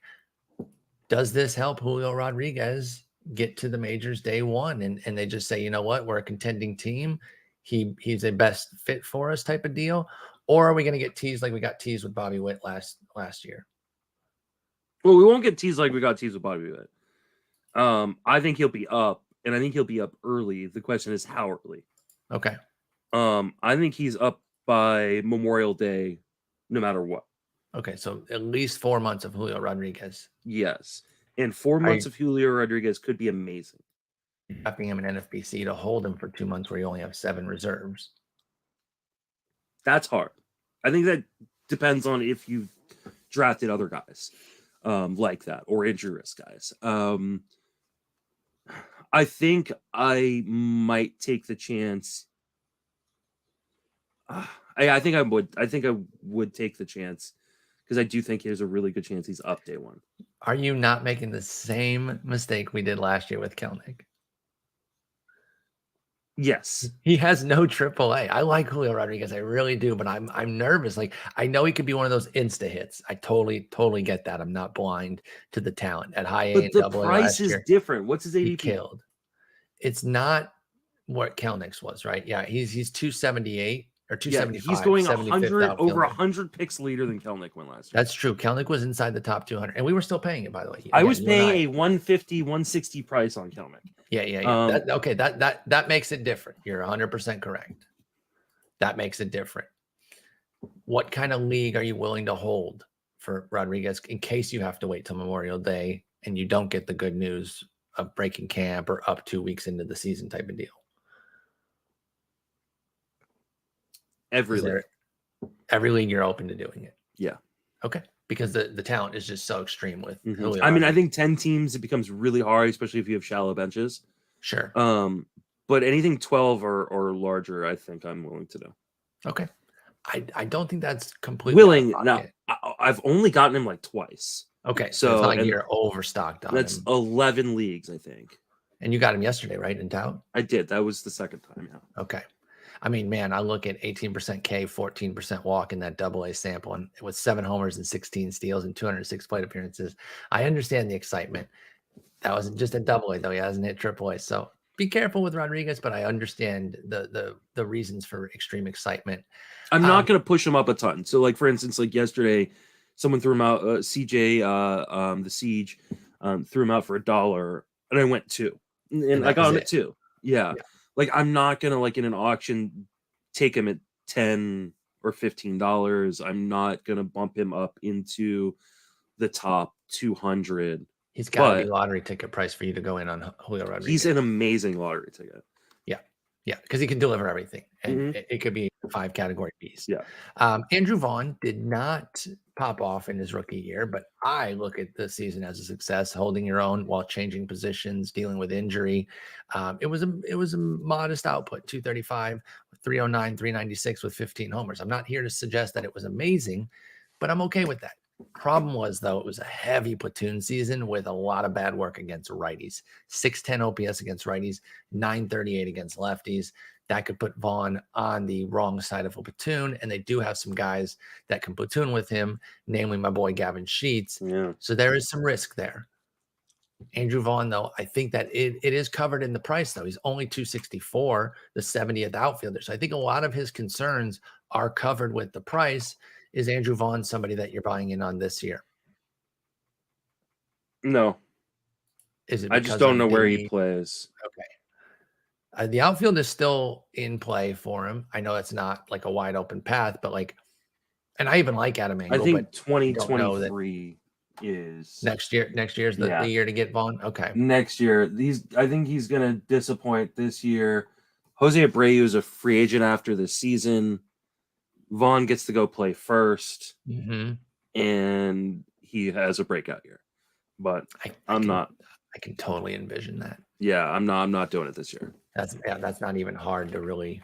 He's the one that I would not take Kirilloff over. Okay. Yeah. Oh yeah, we were waiting to hear about that guy because Riley Green, you would. Now Riley Green, also somebody who's getting that, could he break camp type of buzz because of this new program with the incentives for teams. The Tigers are on the cusp, feeling like they're making moves that are set for this year with Javi Baez and Eduardo Rodriguez and Michael Pineda for some depth. And, so Torkelson and Green could be up pretty quickly. Green's really interesting. I mean, Torkelson is too, but Green had an excellent season last year at Double and AAA with 24 homers, 16 steals, hit 300. There was a lot of strikeouts, though. He did have a 27% strikeout rate at those two levels. And I always kind of envisioned him as more of a contact guy because he gets a lot of hit tool praise. But is there a little bit of concern about the strikeout rate of Riley Green, and how soon do you expect him up? Two questions there. I expect him up very, very soon. Maybe not opening day, but pretty close after that. It'd be interesting because that I'm racking my head around that Rookie of the Year voting. I wonder if teams will be less likely to bring up two guys at once, like Torkelson and Green. I think they bring up one or the other, in like Bobby Witt and Nick Prado. Yeah, one or the other. Whereas originally, teams like to kind of promote guys together. So I thought that maybe they would come up together, but that's really interesting. If they do decide to just bring one, I think it's Torkelson. It's not Riley Green. Agree with that. And I think while he's going to develop into a really, really good player eventually, I think there is definitely some risk with that strikeout rate. I think he's probably like a 250 hitter out of the gate, with power and some speed. Not as much speed maybe as he showed in the minor leagues. I think he's probably more of a 5 stolen base guy. 5, maybe 10 if they really let him run on the base path. So, but I think he's going to be really talented. I'm not overly worried the strikeouts are going to send him back to the minors. Strikeouts are a lot more widely accepted now than they used to be. Yeah. It'd be more of maybe Riley Green's batting average isn't quite that hot day one. No, I don't think it will be. I think he is probably like a 240 kind of guy, but with some power and some chip and speed on a quality team. It's called the Prospect Promotion Incentive Draft, and you get selections that will be made available to clubs that place top prospects on opening day rosters. If an eligible prospect is promoted to the major league roster, receives a full year of service time, and receives quote unquote sufficient awards consideration in any season before he qualifies for arbitration, the team will receive a PPI selection in one or both of the draft and the international draft if implemented. The international draft is the thing to be implemented in that sentence there. So what's sufficient awards consideration? I don't know.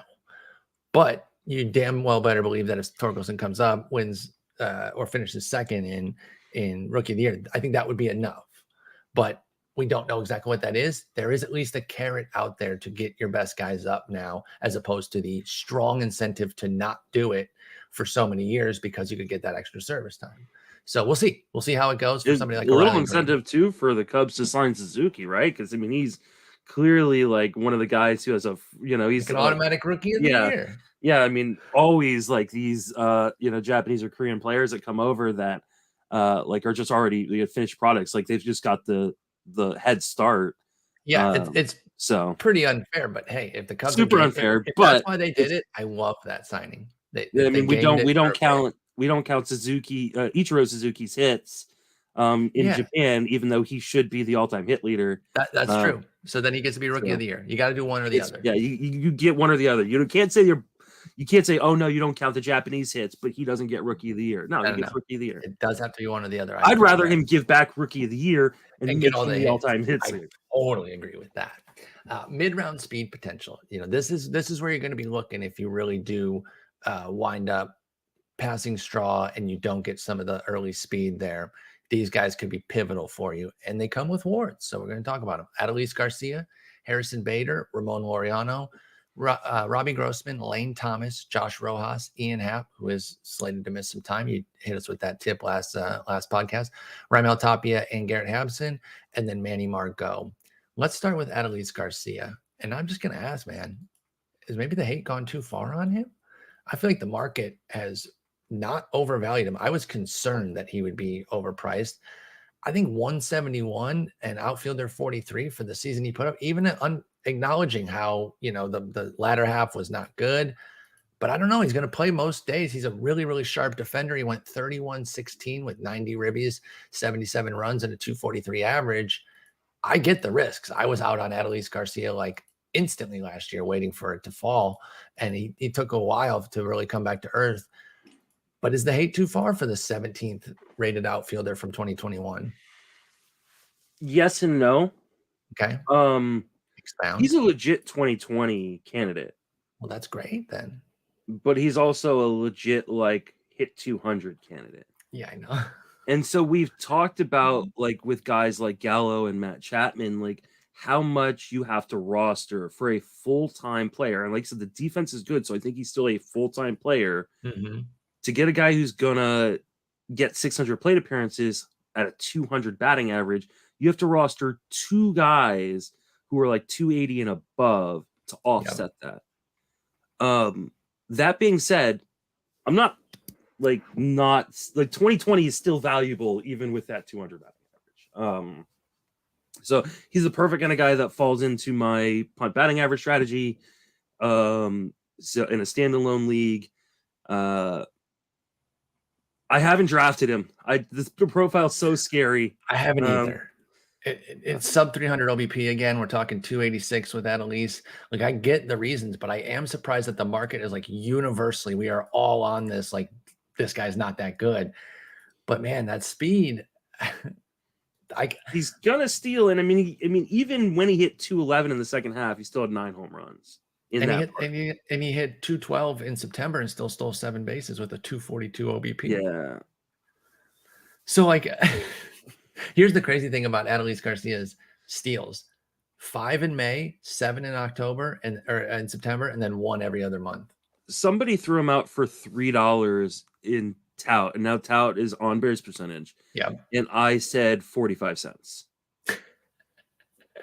I get it, especially with the LBP component. And there is risk. You talk about not wanting to draft guys who could get DFA'd. He could be DFA'd. He realistically could be DFA'd. He is a true center fielder, and the defense does help Adolis Garcia, but the bat is scary. So I'm with you. And the reason I don't think I ever get him is because I just as soon take my other guy here, Harrison Bader.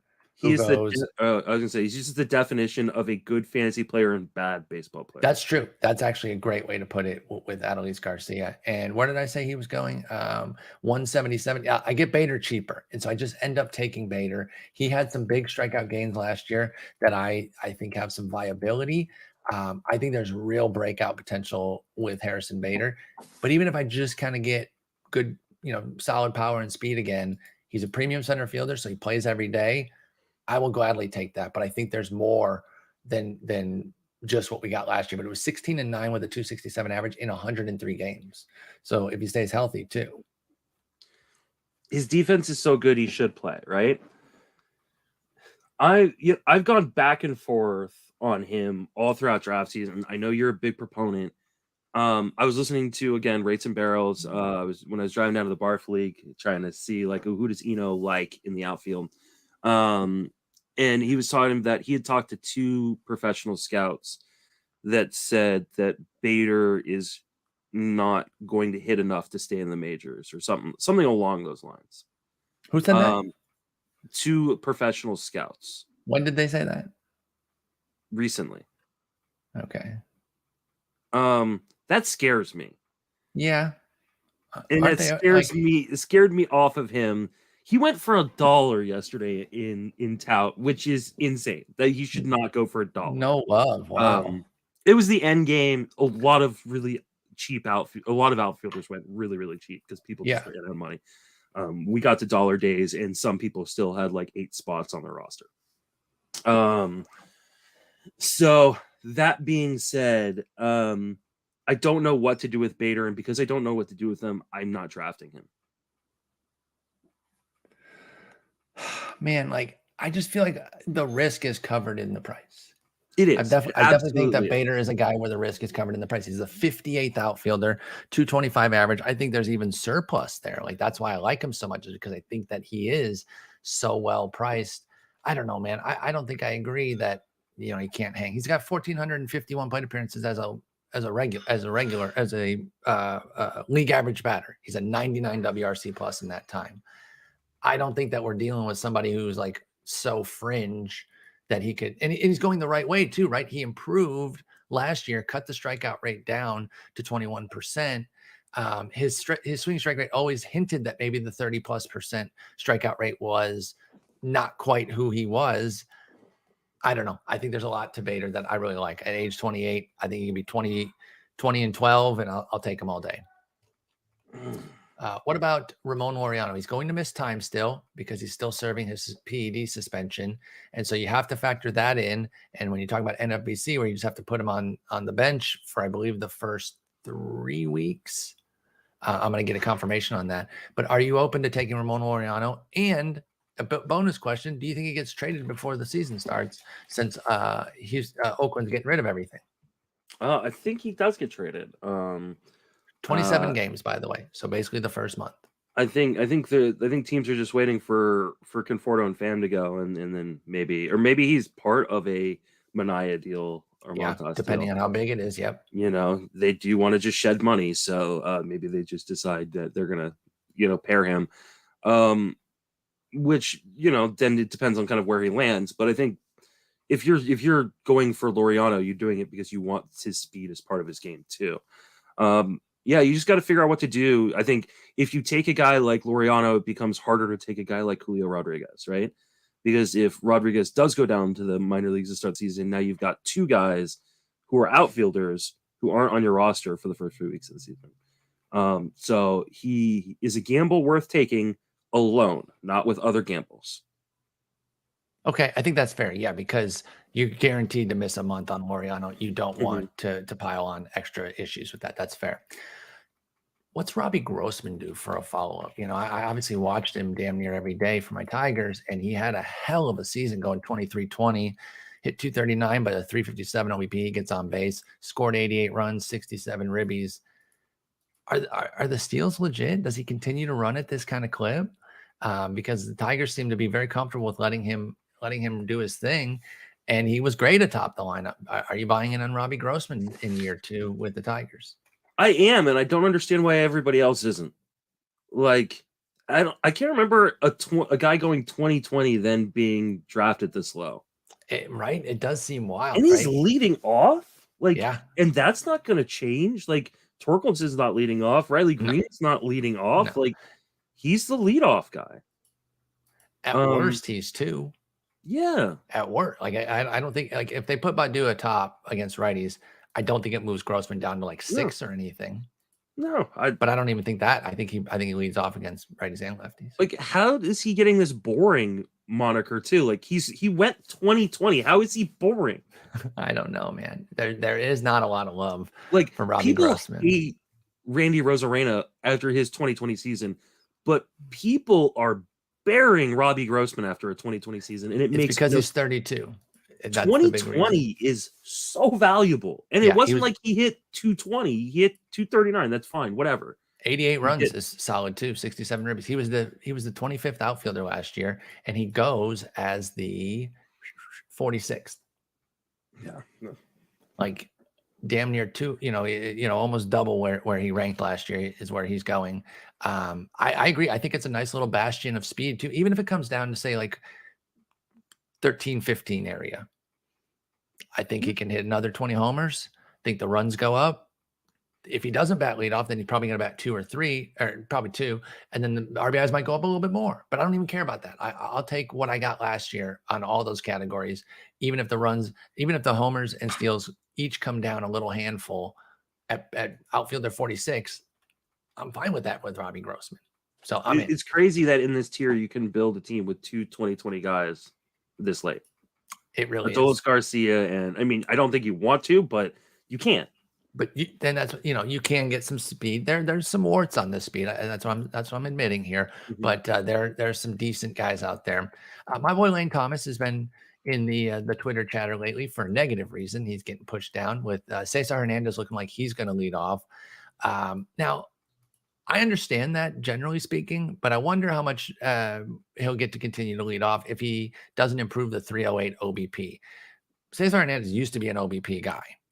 That was like one of his calling cards was double-digit walk rates that kept his OBP really strong. But it was 308 last year, despite a 9% walk rate. Maybe they're betting on the BABIP getting back on track. It was 266 last year, and that's why they think he can lead off. So that's fine. It puts Lane Thomas more in like the 5 or 6 range, which does not kill things for me. I'm still perfectly happy to take him. This is the guy that I've been very in on, and I do think that there is breakout potential. It doesn't have to happen leading off. Like that'd be great. Obviously, you love when guys are leading off, but he was awesome in the sample with Washington. 7 homers, 4 steals, and 206 plate appearances with a 270 average. He wasn't very good against righties, or hasn't been in the majors yet. It's a pretty small sample to say that he can't hit righties, though. I'm less inclined to be that strident about it based on 251 plate appearances.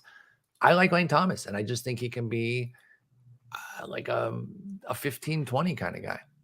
Yeah, I agree. I think it's a bummer that he is not going to lead off, or at least not initially. But I mean, just because they say they want Cesar Hernandez to lead off doesn't mean he will lead off the entire season.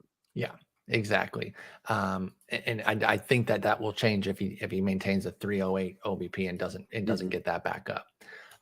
All right, next up is Josh Rojas. Now, I've liked Rojas, and I liked him last year. I found myself this winter kind of cooling on him, and I wonder if maybe I need to get back in. He went 11-9 last year in 550 plate appearances, and he had a few spikes, but overall it wasn't that great. He's 28, so it's not like it's not a massive growth profile from some young guy. He was perfectly solid against righties and lefties, so there wasn't a massive platoon, but he was worse against righties, and he's a lefty hitter. So is there maybe some improvement potential there with a 744 OPS? It had a 335 BABIP, so I don't know exactly why he wasn't very good against righties. I'm looking at the strikeout rate here. It was 24%. So I don't know. Can he be more than the 11-9 that he had last year? I definitely think he can, but I'm very concerned he won't. I know you've been in on him too. So where do you currently stand? Are we both peeling back? I'm definitely peeling back. I mean, the StatCast profile is really, really ugly. Now, you can blame that some on injury, right? Like you can go, oh, he wasn't able to, unlock as much power because of the injuries he's suffered. But I don't think you can completely do that. I think it's hard to know what he is, and it's not a great park to hit in. It's not going to be a good lineup. I like the idea of Rojas more than the numbers should. And so I've tried to peel back and take that bias out, because I think what I like is bias. Yeah, I think so too, because like positional flexibility, and I think I projected a little bit more on him than he should. Just too many other guys going around or behind him that have way better profiles. Yep. All right, so that's Josh Rojas in Arizona. Ian Happ, as you mentioned, had an low elbow procedure that is going to keep him out into the season a little bit. How much did you move him down based off that? Was it elbow? I thought it was a knee scope. No, elbow. Was it an elbow? Was it just a scope though, right? Yeah, cleanup procedure and right elbow in February. And Okay, then took so live batting practice. Yeah, earlier I'm this not week. super worried about that. Okay. I love Ian Happ, and if this drops his price, I'm totally fine. I mean, he may not be ready for the start of the season, but I think he's gonna be ready shortly after that. That Cubs lineup weirdly got better, even though we they've didn't improved expect it. it to. I don't think Suzuki. I think he's the one guy that Suzuki does not threaten playing time because he's center and kind of their leadoff guy. So I love Ian Happ. Yeah, I like Ian Happ too if this lowers the price. But even if it doesn't lower it that much, I'm not too worried about pick 198 missing maybe like a week. I can live with that. Tapia or Hampson, who you take in Colorado if you need some speed? You still in on Hampson? Neither. Okay. Oh, wow. Good. You're finally out on Hampson. But you're not on this guy. You like Manny I Margot. think Bryant killed them. Like if Bryant doesn't go there, then I think both probably have a role of some sort. Maybe not a full-time role, but I think Bryant because now it's Tapia, Hampson, Hilliard, Joe for 4 spots. And I don't know that I want to play around with any of them. You know, I'll take Joe late maybe. Yeah. But I think there's just going to be too much mixing and matching and not enough, of Garrett Hampson time. So I totally agree with that. And like Hampson's just such a bad hitter too. Your boy Manny Margot is still just 27. He went 10 and 13 last year in 464 plate appearances. He doesn't get full-time burn though in Tampa Bay. If they don't move him, I mean, you can pay for this, but it's not an everyday player. How do you still feel about Margot? He used to be one of your big guys. Is he still somebody that you like? I mean, I like the talent, but I want a different situation. If he were traded, I'd be all in. But I don't see the path to playing time as the team is currently constructed. Yeah, that's the scary part there. And I think Kiermaier is more likely to be traded. And I don't know. It doesn't necessarily free up. Everybody says that, but nobody wants too. that Kiermaier contract. They can figure it out. We'll see. I don't know that it's guaranteed to happen. I just think that's more. Would you rather have Kiermaier or Tommy Pham? Like from a general baseball perspective, not from a fantasy perspective. If you're an MLB Kiermaier. You want Kiermaier over Pham. Yeah. Okay. And I wonder if I can work with Tampa Bay I'll take the deal. I'll take the money. Give me a better prospect. Give me something with it. They've got a lot of pieces. There's an alluring piece I can get with Kiermaier to kind of take him on, like the Suarez Winker deal type of deal. Okay. Something like that. All right. We got a few more tiers here. We got to go quicker. We have done well for the 2 hours, but we don't want to be another full hour. So solid veterans here. You're just going to kind of highlight some of your faves, or if you have like negative points that have made you off of these guys, you can mention those too. But Charlie Blackmon, AJ Pollock, Michael Brantley, Anthony Santander, Mark Canha, Will Myers, Enrique Hernandez, who you had some good tidbits about earlier, Mike Yastrzemski, and Jeff McNeil. What do you got here? Who's your guys? I think Blackmon, I think the hate may be going a little bit too far on him. At worst, he's going to be a batting average asset. Not much different than Michael Brantley, who I like here too. So I like both of them. Santander, I've always just really, really liked. I'm hoping that he can kind of rebound after a injury kind of plague season. Yeah, he's got real pop.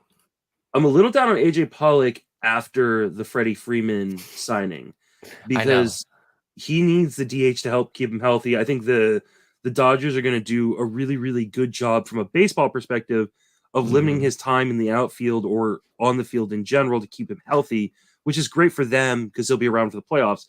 But I think it's really hard to see 130 plus games. Yep. I think that's totally fair on AJ Pollock that, there's just going to be some missed time because they care about freshness. They don't care about volume. You're right. They want him there in October when they need his hits the most. Yeah. My boy Mike Yastrzemski here. He's on your favorite team. I think he's one of the guys that doesn't have to be platooned. He kind of fell off a little bit last year. I'm looking at a 254 BABIP, and I'm feeling like that's a big culprit. Can you confirm or deny that based on what you watch day to day with that ball club? Is it as simple as that? I'm always careful not to just go BABIP and say, he was unlucky, but 254 for a guy who was 325 and 370 his first 2 years. He strikes the ball well. I don't see a big strikeout jump last year. What happened with Mike Yastrzemski's BABIP last year? I mean, yeah, definitely, especially against lefties, his BABIP was really brought down. I think he had a 218 BABIP against lefties, which is one of the reasons why he struggled so mightily against lefties. So is he a bigger platoon threat than I'm letting on, perhaps? They can't platoon everybody. That's what I'm saying. And I thought he was safe, but I did not realize that he kind of fell off the map against lefties. I think he last could year. be, definitely. It depends on, like, are they willing to run out some of the guys in the outfield, like, because they really platoon mostly in the infield. Correct. And he was Yastrzemski was a strength against lefties his first two samples, because 2020 is not a season, but 89 plate appearances in 2019, 943 OPS, 78 plate appearances in 20, 997 OPS. So he jumps all the way down to 513 with a 218 BABIP. I wonder if that was, he got really unlucky on balls in play. I don't know. I still like Yaz, though, and I think everything's baked into the price in terms of the risk. Like, if he does miss some time, he's the 78th outfielder, pick 291. You just drop him and you move on. Yeah, so, like, you can move on. I wonder how much the injuries, because I mean, he was nicked up quite a bit last year too. Like, how much does that weigh into this? Like, because he shouldn't have been that bad. He also just turned back into the pumpkin he was prior to breaking. He could. So, I don't think he will. I don't think he will. Just last year's season alone, just the 25-4 with a 224 average and 70 something runs and ribbies, that put him 46th. So he's the 70th outfielder or 78th outfielder. I've been fading him just because I really don't want any Giants offensive player. I don't think that's unfair. Jeff McNeil, I'm out on. They are going to play him a lot, though. The Buck has suggested that second base is basically his job. Does that change your tenor on McNeil at all? I don't think he's good. Exactly. I don't either. Sorry, Alex. Close your ears. Alex Chamberlain. Yeah. Platoon types. Again, maybe I should have put Yastrzemski here, but I think he has a chance to avoid it if he gets better on that BABIP against lefties. But Andrew McCutchen in Milwaukee, Lamont Wade Jr. in San Francisco, Max Kepler in Minnesota, Tyler Naquin in Cincinnati, Brad Miller in Texas. Now, these guys aren't all necessarily platooned, but they have platoon issues. That's the reason I grouped them here. Who stands out as a favorite for you here? I love Max Kepler, and I knew you were going to take the guy. I love Andrew McCutchen. Yeah. So, and yes, they may platoon. I think Kepler. I mean, Rooker is pretty good against lefties, so maybe Kepler does this. But Kepler's so good defensively, and I still feel really like helps. There is a breakout season coming at some point. I look at these numbers, like he makes so much contact, but his BABIPs freaking suck every year. And at some point, you can't just say that he's going to improve it, because he clearly does something that hinders it. Part of it is that he lives in the air more than the ground for Kepler. But I'm with you. Like and yeah, he hit 36 homers in 2019. People would say that's the breakout. I feel like there's like a 30-20 like mega season somewhere, but it does require an adjustment. He's 29. I'm not drafting him expecting that, but I think a Max Kepler superstar season could really happen. I agree with you. And McCutchen, how concerned are you about what he did against righties? They don't have an obvious platoon partner for him in the outfield. So do you think he can improve against righties at the advanced stage, or is he right just now going... he's the DH? Is where we have him listed. I don't know that he's going to improve a ton, but I think considering he's an injury risk, but there's a lot of injury risk on this team, and they don't have enough depth to just like not play him against righties.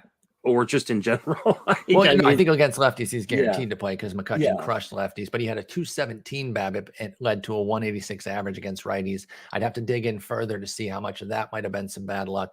But if he can get back into the 700s with his OPS against righties, I think they'll play him. And that volume is key to go with what he does against lefties to give McCutchen a good season. Here's the bottom line. It's all baked into the price. Yep. And again, I think that's an important point to make. I know some people don't like that phrase for some reason. I don't really understand why, but I do think that when the risks are covered in the price, you don't have to be as afraid of them. That's why because he's easily dropped if it's just not working. Yeah, you just move on. Does Lamont Wade Jr.'s breakout look sustainable to you, even in a platoon role? Yes, but I don't want a platoon here. I know you don't want the Giants. But I do think he made some real changes. The Giants have some of the best hitting coaches in the business. And I do think that it's sustainable. I don't necessarily want to draft it. Is Brad Miller a sneaky play in Texas with the with the third base job, strong side platoon he could have. He hit 20 homers last year. He's a batting average risk 227, sure, but 20 homers, 3 steals, and like 50-50 on the runs and ribbies, maybe even a little bit more if he plays more. That was only in 377 plate appearances. What do you think of Brad Miller in Texas? They also signed Matt Carpenter. To like a non-roster invite. Yeah, but it's like $2 million if he makes the team. Okay. So like it's a can he real really play offer. third anymore? I mean, where else are you gonna play? DH, which might hurt our boy Willie Calhoun, who we're going to talk about maybe eventually. I think he bounces around type of deal. I think Miller is pretty interesting. I think he great just DFS overlooked guy. because I don't know that he ends up on a lot of my teams, but yeah, he's fine. Late round breakout potential. You're going to pick 3 favorites because it's a big group. Josh Lowe, Vidal Brujan, Victor Robles, Nick Senzel, Kyle Lewis, Brandon Marsh, Willie Calhoun, Rafael Ortega, Seth Brown, and Jake Fraley. Give me your 3 faves. I mean, Bradley Zimmer, obviously. Bradley Zimmer's not in this group. Oh, I'm sorry. I thought long shot breakouts were in the late round breakout potential. Okay. Victor Robles, Brandon Marsh, and Willie Calhoun. I was like, that's our my boy. Man. I'm just gonna go with my boys. Robles, I think he's gonna win that center field job. Yes, he will bat at the bottom of the lineup, but you cannot sweat a guy who's got 30, stolen base potential. I just, the price. I spent $21 on him in tout last year, and he went in the reserve rounds. Yeah, the price has cratered on Victor Robles. So, people have given up. Yeah, I will too. I like the ones that you mentioned there. I love Jake Fraley moving to Cincinnati. I think there's a massive upside here to where he could even be like a 15-20 type of guy, playing at least strong side, if not mixing in against lefties as well. Seth Brown, I think, has 30 homer upside. I think his batting average, it will not be good, but I don't think it's necessarily low 200s when he plays every day and kind of gets in more of a rhythm. He can hit like 230, and with that kind of pop, that'd be great. I'm with you. I have trouble quitting Robles. But for my other guy, I'll say Nick Senzel. I love Brujan and Lowe, but with Margot and Kiermaier there, they're too cluttered, right? One of them has to move to really push me to get back in on Lowe and Brujan in all my drafts. I took Lowe. I've taken them in draft and hold because that's 50 rounds. But we're coming up on I got my OC tomorrow, and then I got my main. I'm not taking Brujan and Lowe in those type of rounds right now. All right. I just real quick on Brandon Marsh. The Angels think so highly of his defense that they were talking to Trout about moving off of center field. I think Marsh is an everyday player. Wow. So in the end, they decided not to, but that was a consideration. No, Trout decided he was not going to. Well, yeah, that's what I'm saying. He decided not to. He decided that he is not ready to do that. But there was really, enough really highly chatter there. I think Marsh's role is safer than Adele's. Agreed. Good call. I like that. Brandon Marsh. Usable veterans: Lorenzo Cain, Yoshi Tsutsugo, Josh Harrison, Randall Grichuk, David Peralta, Dominic Smith, Odubel Herrera, and Cole Calhoun. Who's your favorite there? I think it's Tsutsugo. Yeah, I love Tsutsugo. And I think you can throw Lorenzo Cain in that too. But Tsutsugo, first base, outfield eligible. He's going to play every day, I think. And he made some real gains in Pittsburgh. Not something we say every day, but he's going to hit a high up in that lineup. So I like Tsutsugo a lot. Yeah, I do too. I'm very big on Tsutsugo. Scumbucket, abuser. At least that's what he was arrested for. But Odubel Herrera. But they signed him. They're going to play him every day. Again, if you have a standing policy where you do not take pieces of shit like that, totally get it. But if you're more of like, I just need numbers. Listen, I work with you, so I'm okay. Exactly. Hang out with awful people. Yeah. But I just, he's you're gonna against play him a fair from a amount. skill standpoint. I don't think he's that great anymore. So I mean, I know he's gonna play not every day. I don't think he's gonna play every day. I think he's gonna play regularly. But I just don't care that much. Yeah, I mean, but hey, he was a 6'9" outfielder last year with 13 and nice. 6. It is nice, and I'm just pointing it out. I'm just covering my bases, pointing it out. He's the 143rd outfielder off the board. Yeah, I mean he's free. Yeah, that's not really costing you much. Long shot breakouts: Bradley Zimmer, Jorge Mateo, Sam Hilliard, Chaz McCormick, Michael A. Taylor, Stephen Kwan, Pevin Smith, Tony Kemp, Chad Pinder, Josh Naylor, Anthony Alford, Trevor Larnach. We know you love Bradley Zimmer. That's covered. There is speed there. He's a risk to hit my weight, but the power and speed is there. Give us some non-Bradley Zimmer guys you like from this group. Stephen Kwan at some point will be up, maybe up early. Compare them, right? And then cover Bradley Zimmer's bad batting average. And the Statcast data apparently from the minor leagues, someone who's shown me some numbers on him are pretty impressive. So on Kwan? Yeah, on Kwan. So I think maybe he outperforms what some of the projections have him for. So I like Trevor Larnach. I just don't know where he plays. Yeah, it's become cluttered there a little bit. Yeah. So I think he probably goes down to the minors. Sam Hilliard reworked his swing in the offseason. Well, and if it pays I have not seen it yet. Yeah. We don't so know. I do not know, but he's a guy to watch what his strikeout and walk rates are in spring training. Yep. And where he's hitting in the lineup.